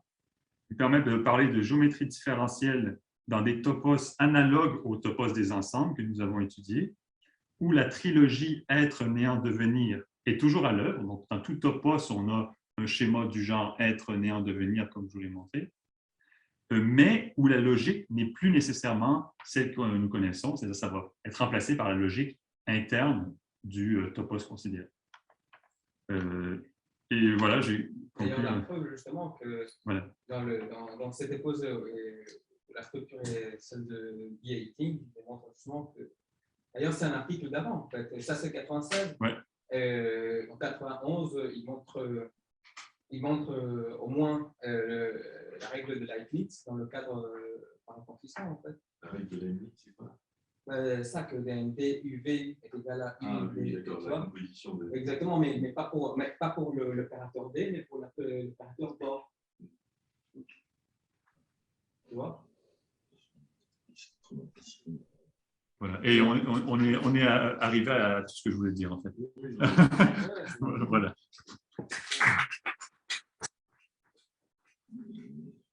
Il y a des développements de cette géométrie différentielle synthétique depuis Alors oui, il y a des livres. J'ai découvert ça dans les derniers jours. Il y a des livres là-dessus, entiers, où ils refont en fait tout. Ils vont jusqu'au groupe de Lie. Ils définissent l'espace tangent, les fibres et tangents. Au passage, ça répond à la question qu'on disait Alain. Quand il disait pourquoi, si tu as la contradiction, c'est entre logique, c'est-à-dire algèbre et géométrie. Tu disais pourquoi l'analyse, il n'y a pas l'analyse dedans? Parce qu'il éponge l'analyse avec ça. Oui. Presque, oui. Voilà, oui, absolument. Il éponge l'analyse avec une algébrisation. Le but de la géométrie différentielle synthétique, c'est oublier tous les calculs analytiques, oublier epsilon, delta et s'en remettre à des calculs formels, mais formels au sens des catégories. Donc à ce moment-là, c'est vrai, la contradiction, ce qu'il disait en 70, c'est entre logique, à mon avis, algèbre et géométrie. Oui. Avec ça, tu comprends ce qu'il veut dire. Mais en fait, la chose qui est vraiment étonnante, c'est que ce qui donne naissance, ce qui finalement la donnée supplémentaire nécessaire aux lois algébriques, c'est le LUIAO. C'est quelque chose qui ressemble à la dialectique, comme si la dialectique faisait naître le calcul différentiel qui est dynamique à partir d'une situation apparemment statique entre des anneaux. Voilà. Alors maintenant, à vous et enfin à nous de juger jusqu'où on peut poser cette analogie, jusqu'où l'interprétation a du sens. En tout cas, une chose est sûre, c'est que il a eu, je ne sais pas dans quel sens c'est venu, mais j'ai l'impression que c'est l'idée dialectique l'a inspiré, ou en tout cas, quand il a écrit cette formalisation-là, il l'avait à l'esprit. Voilà. Alors, Sauf que là, si tu veux, c'est un peu une dialectique. Bon, on comprend en plus, c'est une dialectique formelle, mais tu vois bien que c'est une dialectique où tu as d'abord donné du 2 et où tu te demandes quelle est l'unité dialectique du 2. le 2, c'est I0, I1. Non, non, le B et le C. Ah, oui, ok. Oui. Alors que dans une certaine idée de la dialectique, c'est plutôt, on appelle 1 se divise en 2, mais c'est-à-dire l'idée que tout 1, en vérité, est un 2. Tout ce qu'on appelle 1 est un 2. Donc, ce n'est pas exactement, on va de 2 à l'1, au sens où on a deux choses et on montre qu'au lieu d'exister séparément, elles sont unies. C'est plutôt, on montre quelque chose qui se présente comme 1 et en fait, on se rend compte que ce qui l'a fait tenir, c'est précisément un 2. C'est tout à fait autre chose, tu vois. Donc, ce que je veux dire par là, c'est que c'est une. Je comprends bien, c'est une formalisation de la dialectique voilà, qui manque un peu. 1 se divise en 2. 1 se divise en 2, ce n'est pas l'idée 1 donne 2, c'est que tout 1 est l'un d'un 2. C'est pour ça que je posais la question de la construction des unités, parce que les unités construisent justement à partir de l'1, ils scindent en 2 ce qu'il y a les termes qui signifient, les termes qui. Oui, mais là, je veux dire, l'unité entre B et C, elle est extérieure. Quand on donne le truc, on prend un B, mais, non, mais les deux, en fait, c'est vraiment I1, I0 de B et I1 de B. Si tu veux, on peut se restreindre à C et dire on se met dans C, et en fait, dans C, il y a deux copies de B qui sont les deux, mais qui sont 1 parce que c'est deux copies de B. Et ils sont 1 parce qu'ils vivent tous les deux dans C. D'accord, donc B est un déploiement de C. B est un sous-objet de C, de deux manières. Ouais. Oui, d'accord, ça y est. Donc, tu peux le voir comme ça. Parce que tu pars de C et il faut le présenter autrement. Alors, ouais, tu peux le voir comme ça. Tu te places dans C et là, tu te retrouves avec cette situation, en fait, avec deux copies de B qui, donc, non seulement sont isomorphes à B, donc identiques, mais en même temps, et qui diffèrent. Et l'acte de réunion de ces deux copies de B, en fait, c'est ça qui donne naissance à en fait, c'est le procédé dialectique. C'est la manière dont. Et alors, à ce moment-là, comment tu scindes B dans tes deux copies? Alors, I0 et I1, c'est eux qui scindent. Mais si tu es dans C, comment tu dans C, tu vas prendre mesure de ce que C est construite par une polarité de deux copies de quelque chose d'autre. Tu vois, il faudrait que tu aies une scission. Alors, je ne sais pas si C est clairement pas équivalent à la réunion des deux copies de B. Quoi. Ah non, bien sûr, non, mais ça c'est normal. Elle est polarisée par la tension. On voit bien la polarisée par la tension entre les deux. Mais comment dans C, ça se donne? Là, on a l'impression que c'est. Je pense que c'est justement par les opérateurs de clôture qui se concentrent dans C. Les opérateurs de clôture, mais là, ils sont. Mais il faut les expliciter, c'est ce qu'il disait tout à l'heure. Mais si on pas l'algèbre, etc.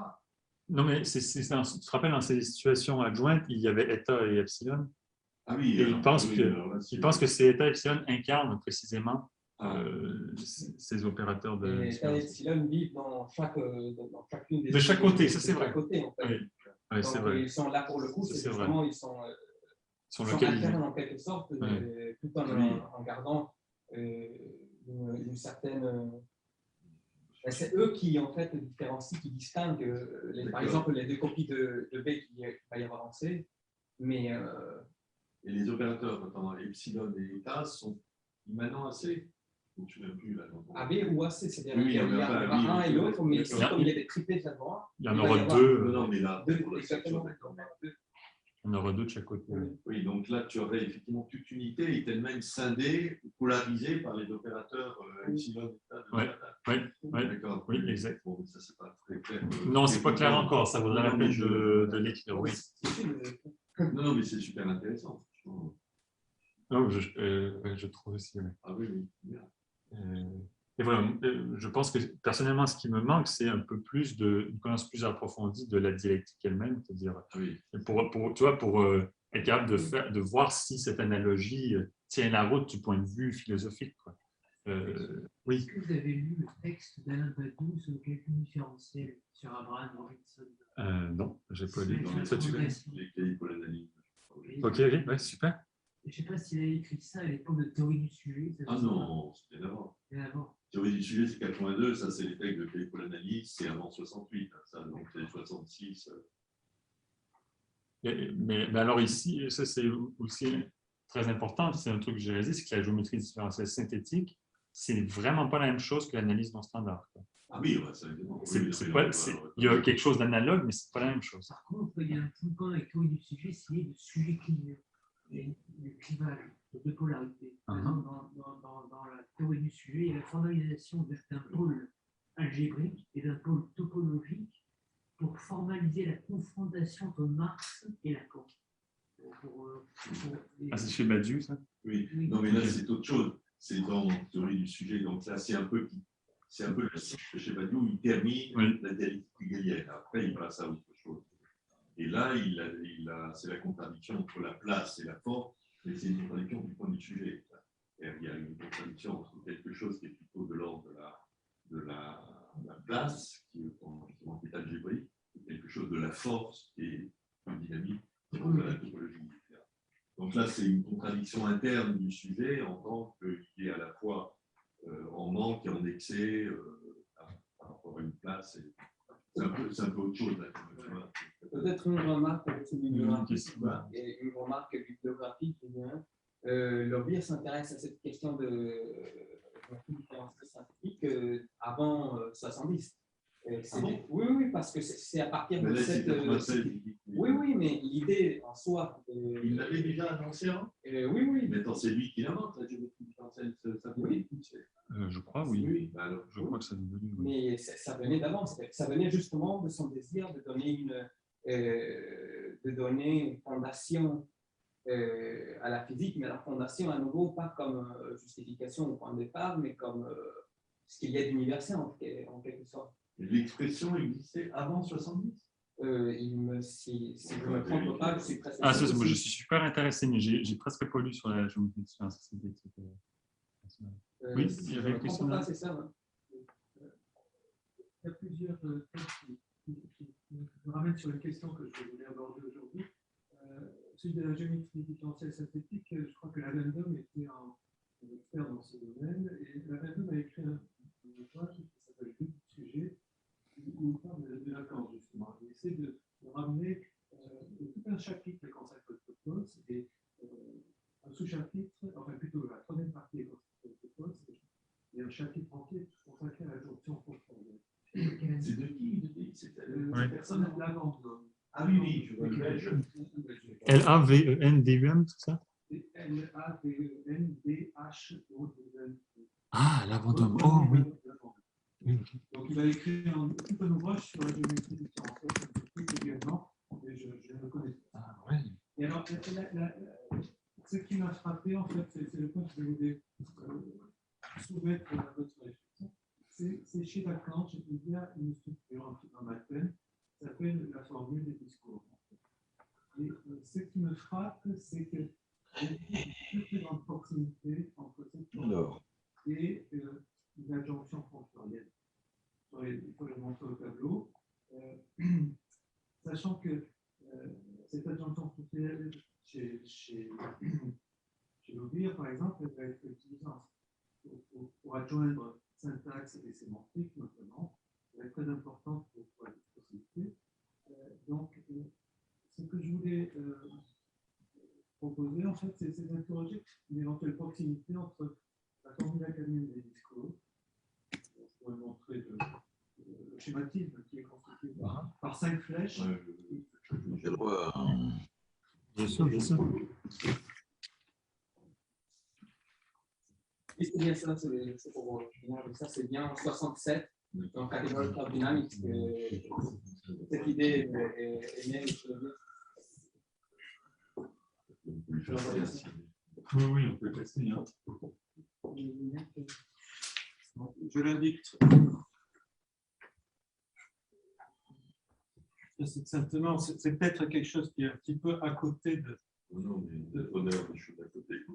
votre réflexion, mais malgré tout, ce que Lacan propose, c'est une structure à 4 places.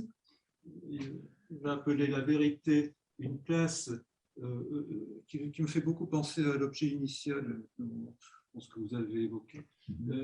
Ici, il va appeler ça l'agent ou le semblant.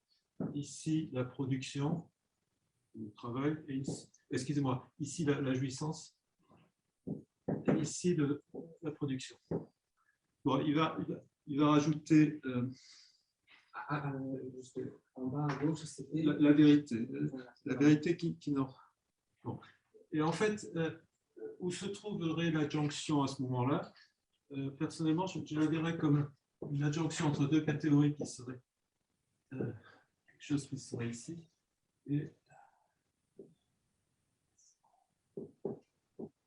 le semblant. Le semblant. Et donc des foncteurs, on aurait des transformations naturelles qui seraient ici.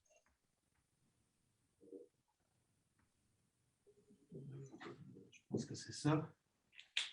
Et les foncteurs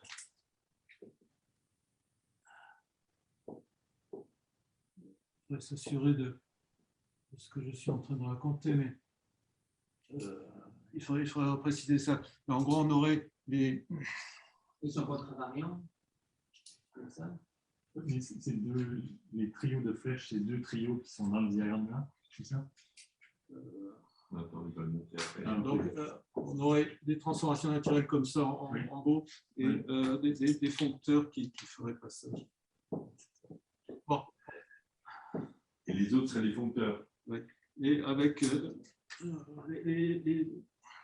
les morphismes internes aux catégories, ils sont ici et ils n'apparaissent pas dans le schématisme de Lacan. Oui, voilà. Okay. Donc, c'est juste une proposition, un rapprochement qui me paraît à explorer de la part des mathématiciens. Je ne suis pas assez mathématicien pour le faire moi-même. Mais par contre, à partir de ça, Lacan, quand même, développe toute une théorie des discours, en distinguant discours du maître, discours d'universitaire, discours de d'hystérie et discours de l'analyste, et qui peut être éventuellement travaillé avec les catégories. C'est une question.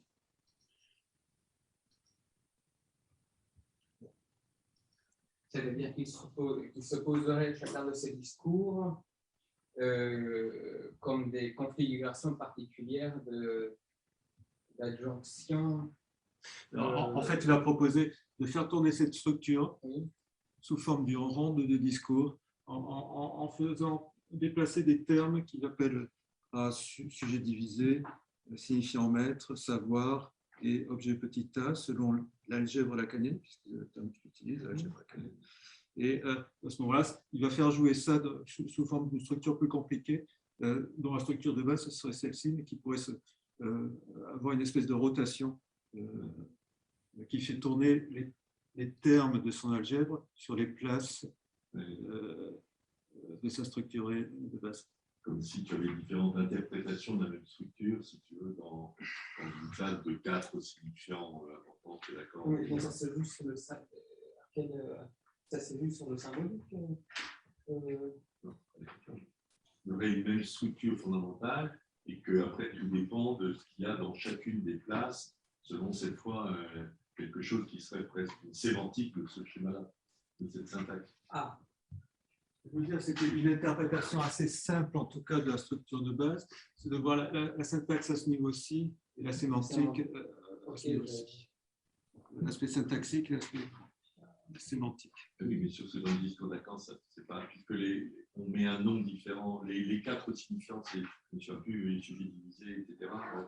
Signifiant maître, savoir et objet petit a. C'est ça, oui. Donc c'est eux qui sont l'interprétation. Oui, mais pour faire un. Pour André, dont on a parlé de son bouquin aujourd'hui.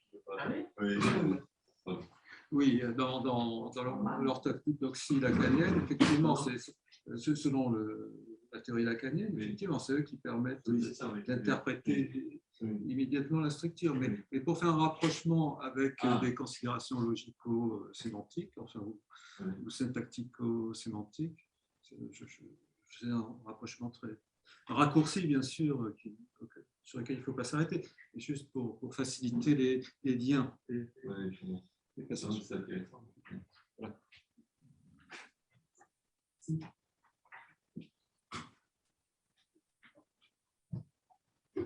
Il est un peu tard, en fait.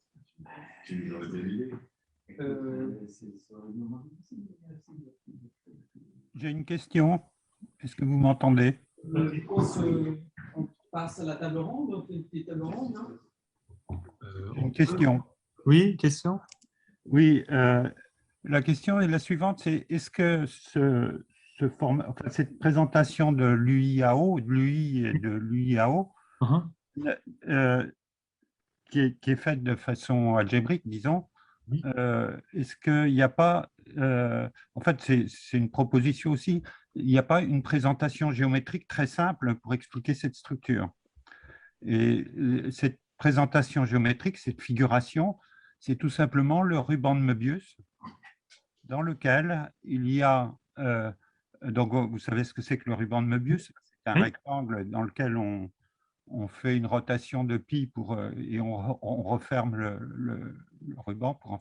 Et donc, si vous, donc on peut penser que si on coupe le ruban en deux, disons sur l'âme du ruban, d'accord, à ce moment-là, on va générer deux bords. Donc, en fait, le ciseau qui coupe au milieu de la bande, il coupe les deux côtés, il génère deux côtés. Hein. Et ensuite, donc, la dualité, elle vient tout simplement de ces deux bords, de ce 2 qui fait 1. D'accord? Ah, ok. Donc, okay. R est l'âme du ruban. Vous comprenez ce que j'entends par âme? C'est la coupure du ruban dans sa ligne médiane. D'accord? Et donc, c'est cette opération qui génère les deux. Et alors, la full inclusion, qu'est-ce que ça veut dire? Ça veut dire que maintenant, si au lieu que ce ruban soit divisé en 2, il est divisé en 3, c'est ce qui reste. Mais il reste deux anneaux. Un anneau qui est exactement isomorphe au ruban de Möbius initial, la partie centrale, d'accord? Et les deux côtés, de chaque côté, ça va faire un grand anneau avec plus d'une torsion, d'accord?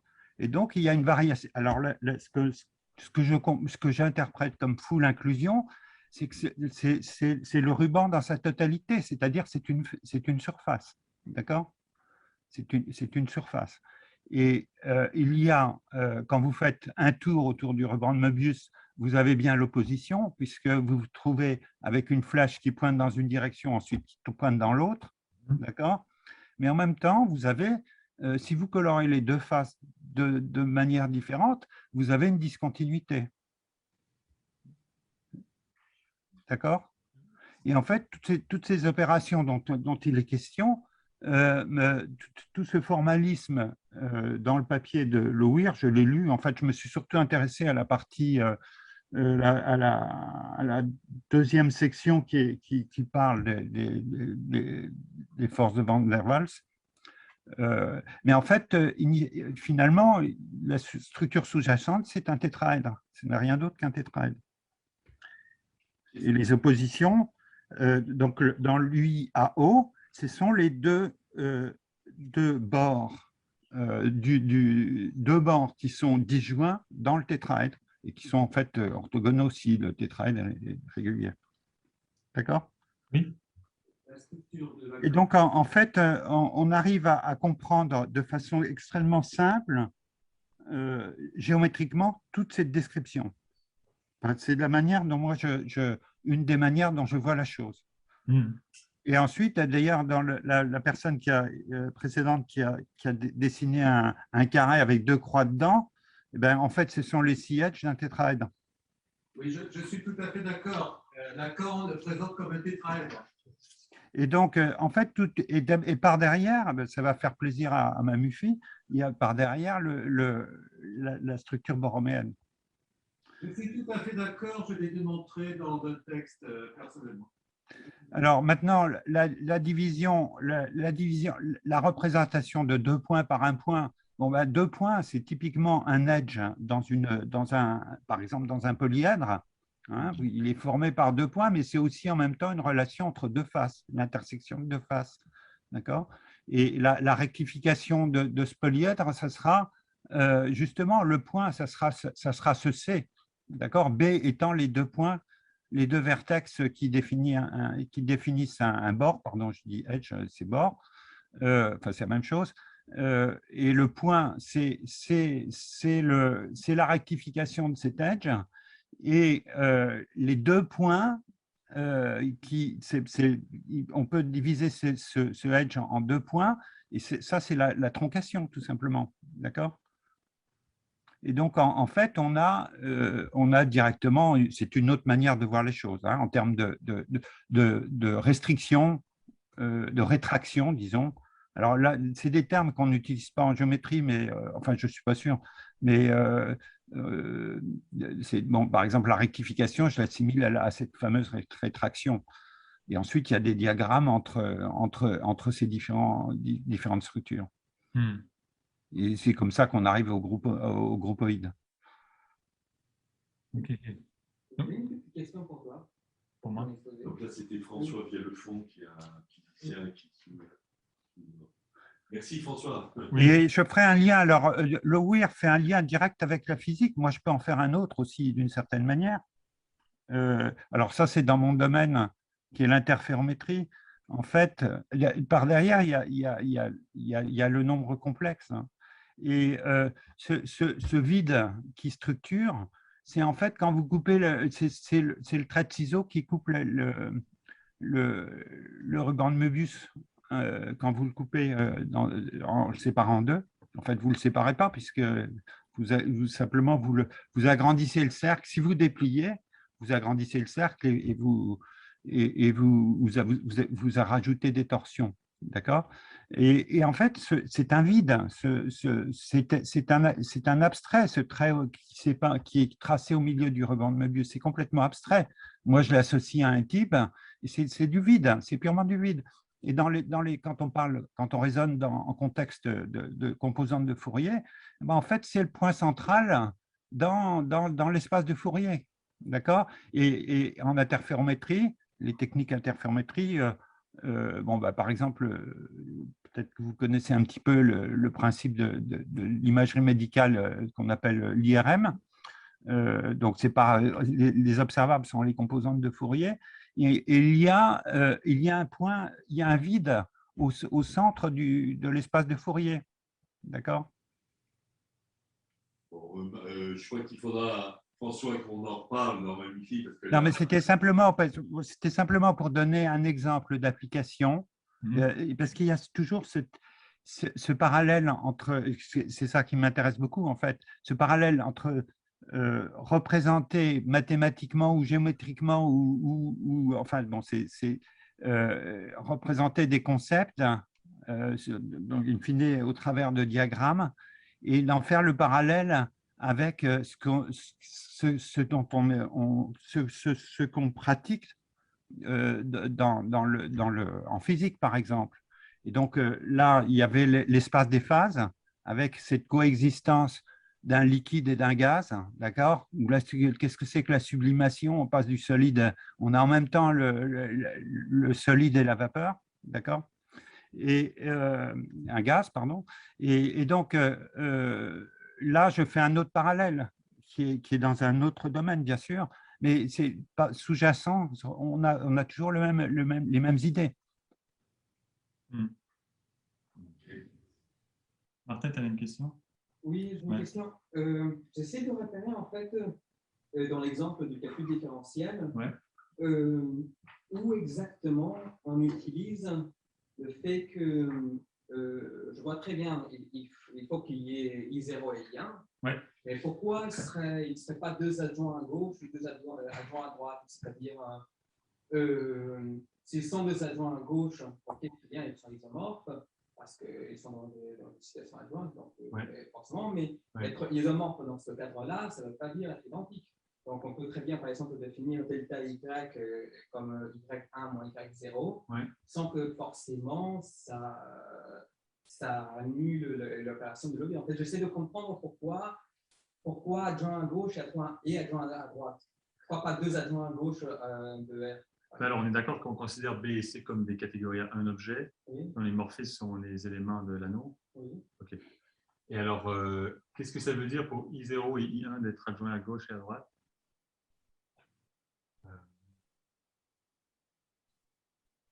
Parce que là, j'ai Là, ils sont de R, si j'ai bien compris. Donc, ils sont adjoints à gauche et à droite de R. Oui. Oui, oui, mais Oui, pourquoi mais en fait- tous les deux mais en fait- adjoints à gauche de R ou tous les deux adjoints à droite de La R? démonstration naturelle. Ben, Parce que j'essaie de diviser où, exactement où elle ne marcherait pas. C'est ça. Hmm. excusez-moi, mais le ruban de Möbius vous le montre directement. Non, j'essaie de comprendre. Non, dans mais parce dans que l'exemple c'est du comme calcul. si tu renversais ton C du côté de B, puisque tu aurais deux flèches qui iraient vers La rétraction, elles vont marcher. Delta Y ne sera pas forcément. Je pense que ça fera en sorte que Y0 égale Y1? Non. Je sais pas. Il faut que je réfléchisse, en fait. J'ai même l'impression que peut-être qu'on n'a même pas besoin que ce soit des adjoints ici. Non, si, Peut-être si. illustrer également les adjoints. Attends, je voulais en profiter qu'il y a Yvan André qui est là pour lui demander, lui, excuse-moi, qui est celui qui a écrit le livre là, dont on parlait. D'ailleurs, au passage, voilà, je regarde, je vous conseille vivement. Oui, on parlait de la géométrie différentielle synthétique, là, qui est apparemment une version purement algébrisée de la géométrie différentielle, qui évite en particulier tous les problèmes de passage à Oui, je voudrais justement en parler. Ah, André? Oui, Oui, vas-y, alors André. comment? Vas-y, dis-lui qu'il est pas. Bon, alors, la géométrie différentielle synthétique, ça a été développé essentiellement par Anders Koch et avec Lovir, mais enfin, c'est essentiellement Anders Koch qui l'a fait. Et l'idée de la géométrie différentielle synthétique, c'est qu'on travaille dans un topos dans lequel il y a un objet anneau, D, tel que, donc ils appellent R en principe, l'objet anneau, dans lequel tous les éléments X ont le carré égal à 0. Et alors, Anders Koch était venu faire un exposé à un des séminaires, pas des séminaires, à une des conférences qu'on avait organisées à Amiens, ou donc dans les toutes premières années de la géométrie différentielle, puis ça devait être en 73 qu'il était venu. Et donc, il avait expliqué qu'en fait, la géométrie différentielle, l'idée de la géométrie différentielle lui était venue parce qu'il avait beaucoup étudié les travaux de Charles Ehresmann et en particulier donc tous les fondements de la géométrie différentielle à l'aide de la notion de G local et de G infinitésimal que Charles a développé dans les années, entre les années 50 et 53 essentiellement. Voilà ce que je voulais juste dire sur la géométrie différentielle synthétique. C'était effectivement Koch et Lovir qui l'ont développé, mais enfin qu'ils ont été très influencés par ces fondements complètement nouveaux de la géométrie différentielle que Charles a développé donc dans les années, au début des années 50. Alors, tu peux nous dire quelque chose sur les développements au XXIe siècle de ça, ou on a un droit de réserve, joker? Non. Le peu que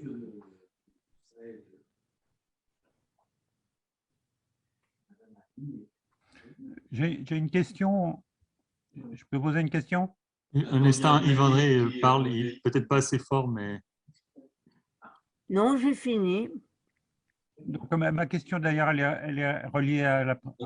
Oui, attendez, il y a Yvan André qui parle dans la salle, peut-être pas assez pardon. fort pour que vous l'entendiez, mais je vais essayer de bouger mon truc. Alors, je peux ramener à la salle, quoi. non, mais le là, Ici. Ah oui, ok. Voilà, alors, la géométrie différentielle synthétique, j'en ai entendu parler, bien sûr, depuis plusieurs années. Ce que Mme Ehresmann vient de dire, elle paraît tout à fait contribution historique explique de façon très juste tout ça vient. Alors, voilà. C'est une version catégorique de la géométrie différentielle, quand même. C'est ça. Très bien. Ok. Ouvrir, qui a introduit ça. Alors, maintenant, on me demande, enfin, François me demande, là, comme ça, à brûle-pourpoint, si les grandes carrières se fondent comme ça à l'opéra, vous voyez, vous remplacez quelqu'un au pied levé comme ça, parce que voilà, il est malade, etc. Donc, j'espère peut-être que la grande carrière va commencer grâce à François. Mais je ne vois pas. Il a écrit ça, tout ça, parce que j'avais demandé quels étaient les adjectifs de votre malade de type. Il a l'habitude d'être piégé. Mais pour en revenir sérieusement à la géométrie différentielle synthétique, c'est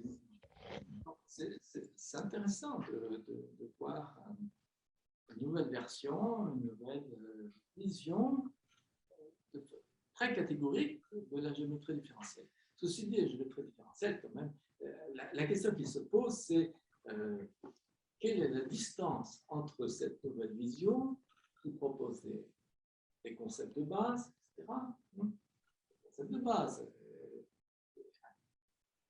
c'est intéressant, mais de base. Et le développement immense de cette théorie de géométrie différentielle. Je veux dire que quand même, quel est peut-être le plus beau résultat mathématique de notre siècle qui commence, hein, enfin, qui commence déjà depuis plus de 20 ans. Eh bien, qu'est-ce que c'est? Perelman, évidemment, Perelman.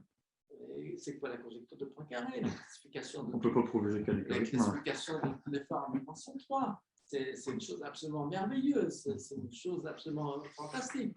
Donc, est-ce qu'on peut mettre ça en parallèle avec des discussions catégoriques, des fondements, comme ça, comme on définit un espace tangent un peu mieux que d'habitude? Je ne crois pas. Il y a Eddy et Bach. Donc, quand je dis, il n'y a pas de peut-être que les mathématiques, c'est comme ça. Les fondements sont un peu en retard, toujours un peu en retard. C'est leur nature d'être un peu en retard. Eh bien, tant mieux. Mais ils existent, et c'est très bien qu'ils existent. Et c'est très bien qu'il y ait des gens qui se focalisent là-dessus. Mais il faut quand même être raisonnable. C'est très bien aussi que les mathématiques se déploient comme ça et vont très, très en avance. Et donc, je ne peux pas dire ce qui passera dans 50 ans, mais enfin, il faut quand même être raisonnable. Je fais une différence synthétique, c'est une théorie qui propose des concepts catégoriques extrêmement intéressants, mais de base. Qu'est-ce que ça a à voir avec la géométrie différentielle fantastique telle qu'elle s'est développée voilà. Et on retrouve à peu près tous les résultats de la géométrie différentielle usuelle dans la géométrie différentielle synthétique. Vous avez sur la géométrie différentielle synthétique un nombre de livres extraordinaires. Ce n'est pas du tout de la base. Hein. C'est très loin d'être uniquement de la base. Moi, je ne le connais pas réellement, hein, mais effectivement, si on regarde les travaux de Coq-Lovir, puis ensuite, il y a eu énormément de gens qui travaillent là-dessus, et toute la géométrie différentielle a été, on a pu l'algébriser dans la théorie des topos. Pardon, si je peux dire un mot. Bon, j'ai peut-être été un peu... comment dire, l'air agressif de parler de choses de péremptoires, de parler de choses de base. Évidemment, c'est plus que ça, évidemment, parce que ça dure depuis quand même un certain temps. Et donc, c'est des gens très sérieux. C'est pas du tout ça que je ne veux absolument pas du tout mettre en cause le sérieux et l'intérêt de ce que font ces gens. J'ai parlé des travaux de fondement, c'est très important. Travaux de fondement, c'est très, très important. Et ça vient un peu en retard et par nature. Et maintenant, évidemment, on a fait sans doute des progrès. Je ne suis pas au courant, je m'en excuse sur la géométrie différentielle synthétique. Mais quand même, écoutez, peut pas comparer ça avec les travaux de Perelman. Enfin, D'accord. si je peux vous dire quelque chose, peut-être. C'est la suite de ces travaux-là, c'est simplement la suite. Il faut bien des bases, mais il faut aussi ensuite qu'il y ait d'autres personnes qui développent ces bases. En fait, je pense que là, il s'agit justement pour le mathématicien peut-être de marcher sur deux jambes, c'est-à-dire de rester fondamental. C'est quelque chose que j'avais voir ce matin, de rester. C'est que s'il y a une dimension esthétique dans l'intellectualité mathématique, et forcément, elle a deux temps et deux tempos. C'est-à-dire que là où la pensée mathématique, elle doit rester parfaitement contemporaine et justement pouvoir penser dans toute sa puissance aux mathématiques, justement dans le sens où concrètement démontrer une conjecture comme celle-là avec toute liberté possible et tout moyen de bord qu'on a. Et ensuite, une intellectualité mathématique qui reste par contre moderne et qui, à l'envers, elle s'auto-limite dans son désir d'aller trop vite ou d'aller plus vite et qui alors n'essaye pas justement de se raccorder avec la pensée des mathématiques contemporaines parce que justement elles ont peut-être non seulement deux tempos mais aussi deux temps différents justement dans lesquels elles se développent. Il y a ce mot fameux d'Alembert. D'Alembert critiquait Euler à propos de l'analyse infinitésimale. Il disait que ces grands géomètres s'occupent plutôt d'agrandir l'édifice plutôt que d'en éclairer l'entrée. Donc il y a les deux. En éclairer l'entrée, c'est très important, agrandir l'édifice. Qui reprocherait ça à Euler quand même? On va faire Allemagne. Et deux ont leur place. Mais il ne faut pas confondre. Je pense que c'est ça, c'est de ne pas confondre, de ne pas s'encombrer, que le mathématicien ne s'encombre pas justement de son intellectualité lorsqu'il est en train de penser aux maths et que le mathématicien pensif ne s'encombre pas de vouloir aller aussi vite qu'il le voudrait, comme s'il était en train d'écrire ses articles de recherche en quelque sorte. Oui, sauf que je pense qu'avec André, quand elle défend l'approche catégorielle, ce n'est pas tout à fait au même sens que toi, hein, pas au sens Une écriture. Non, mais pas au sens d'une intellectualité mathématique, mais au sens tout simplement d'un faire des mathématiques. Tu vois. Enfin, je pense qu'il y a trois positions là. C'est la façon que l'écriture ensuite s'autonomise et se rend une pensée propre. Hein. C'est que tu es champion du 3, alors explique-nous les 3. Ah non, mais non, c'est pas ça, c'est qu'il a fait un exposé ce matin pour dire que. Non, mais. Sur une intellectualité mathématique qui n'est pas exactement le travail mathématique et qui passait par une écriture catégorielle. Et il disait qu'il allait lire Lovir, on va dire plutôt de ce côté-là, plutôt que directement quelqu'un dont on mesure le travail à la productivité mathématique. Et donc là, c'est ce que tu es en train de développer, j'entends bien. Mais donc là, c'est un abord des catégories qui est plutôt effectivement du côté de l'intellectualité ou de la logique. Alors je pense que André Ressman le soutient autrement, enfin, comme un travail mathématique effectif. Et donc là, il y a effectivement, c'est peut-être le travail sur l'entrée et le travail sur l'édifice. Et toi, c'est encore une troisième position qui est plutôt une avancée. Les réflexions ne sont pas. Mais c'est pour dire, voilà, il y a trois positions, enfin, la tienne, celle de Yves et celle de. C'est-à-dire dans mon exposé. Après, pourquoi il y en a trois comme ça, là, pas possible quand même. Bon, on va dire, il y a Dieu, Dieu le Père, je dis des conneries là. Bon, arrêtons. Alors, est-ce que comme on va atteindre l'heure fatidique, hein. Ah non, il est fait déjà l'exposé de Charles.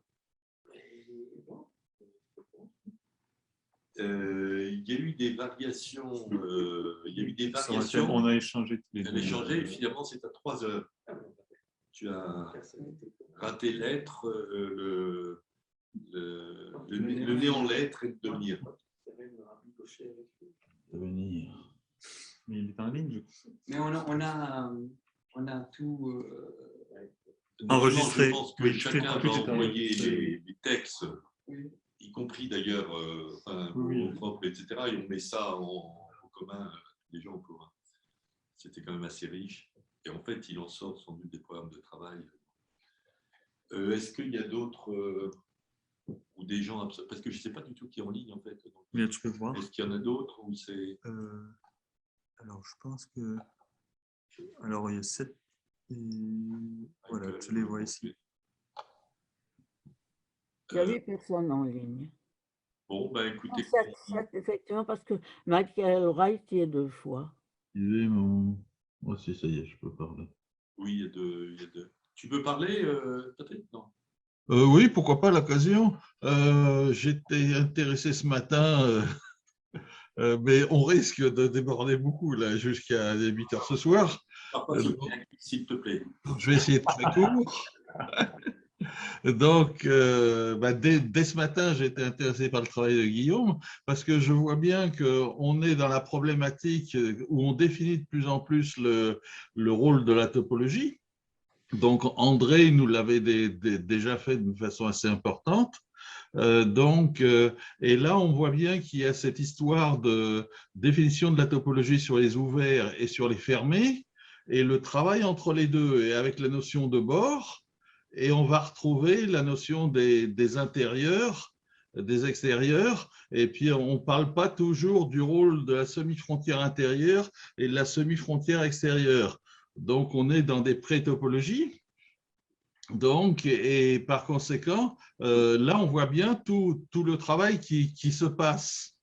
Et donc, en effet, on peut très bien réécrire la pré-topologie de cette façon-là, mais nous, on est obligé, enfin moi, je suis obligé d'introduire les chaînes markoviennes, la réitération du passage, en fait, de la transition, donc de l'intérieur vers l'extérieur, par des transitions successives, par itération.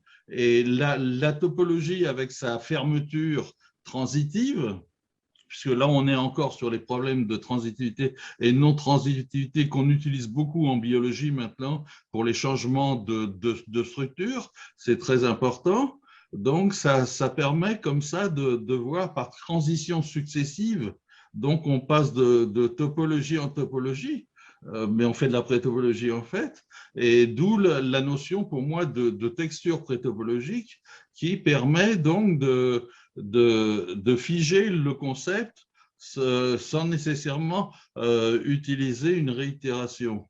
Mais donc, bon, c'est tout un travail, mais on arrive sur des systèmes d'Hilbert à 4 et 5 des quaternions et des quinternions, et des quinternions intriqués avec des décalages, etc. Enfin bon, à des structures assez intéressantes, puisque les structures se meuvent, si vous voulez, à travers les graphes.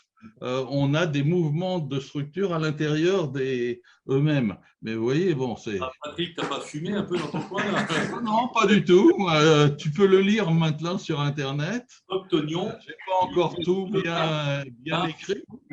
Hein, mais tout retour me sera intéressant forcément. Mais on ne faut pas trop s'éloigner de lui. Et là, on peut le réexpliquer par, en effet, la démonstration des foncteurs, puisque les foncteurs, ils ont des filtres propres et des bases, et on retrouve forcément les choses de toute définition. Et donc, foncteur inverse, etc. Et en théorie des catégories, on arrive très bien à avancer. Donc, et de pré-catégories, du coup. Bon, écoute, je propose peut-être on s'en tienne là. On a la prochaine séance, parce qu'il y a encore, c'est Charles et toi, non? C'est sur avant ça, peut-être Moreno qui va parler de… Ah non, c'est Moreno qui parle en novembre. La chanson, oui, ça c'est son dada, ça va nous changer, pardon. Et puis en décembre, ça va être la réforme des maths modernes, c'est ça, voilà. Merci. Merci. Et puis, on vous enverra les textes. Et puis, merci aux organisateurs, surtout. Bravo. Merci. Merci.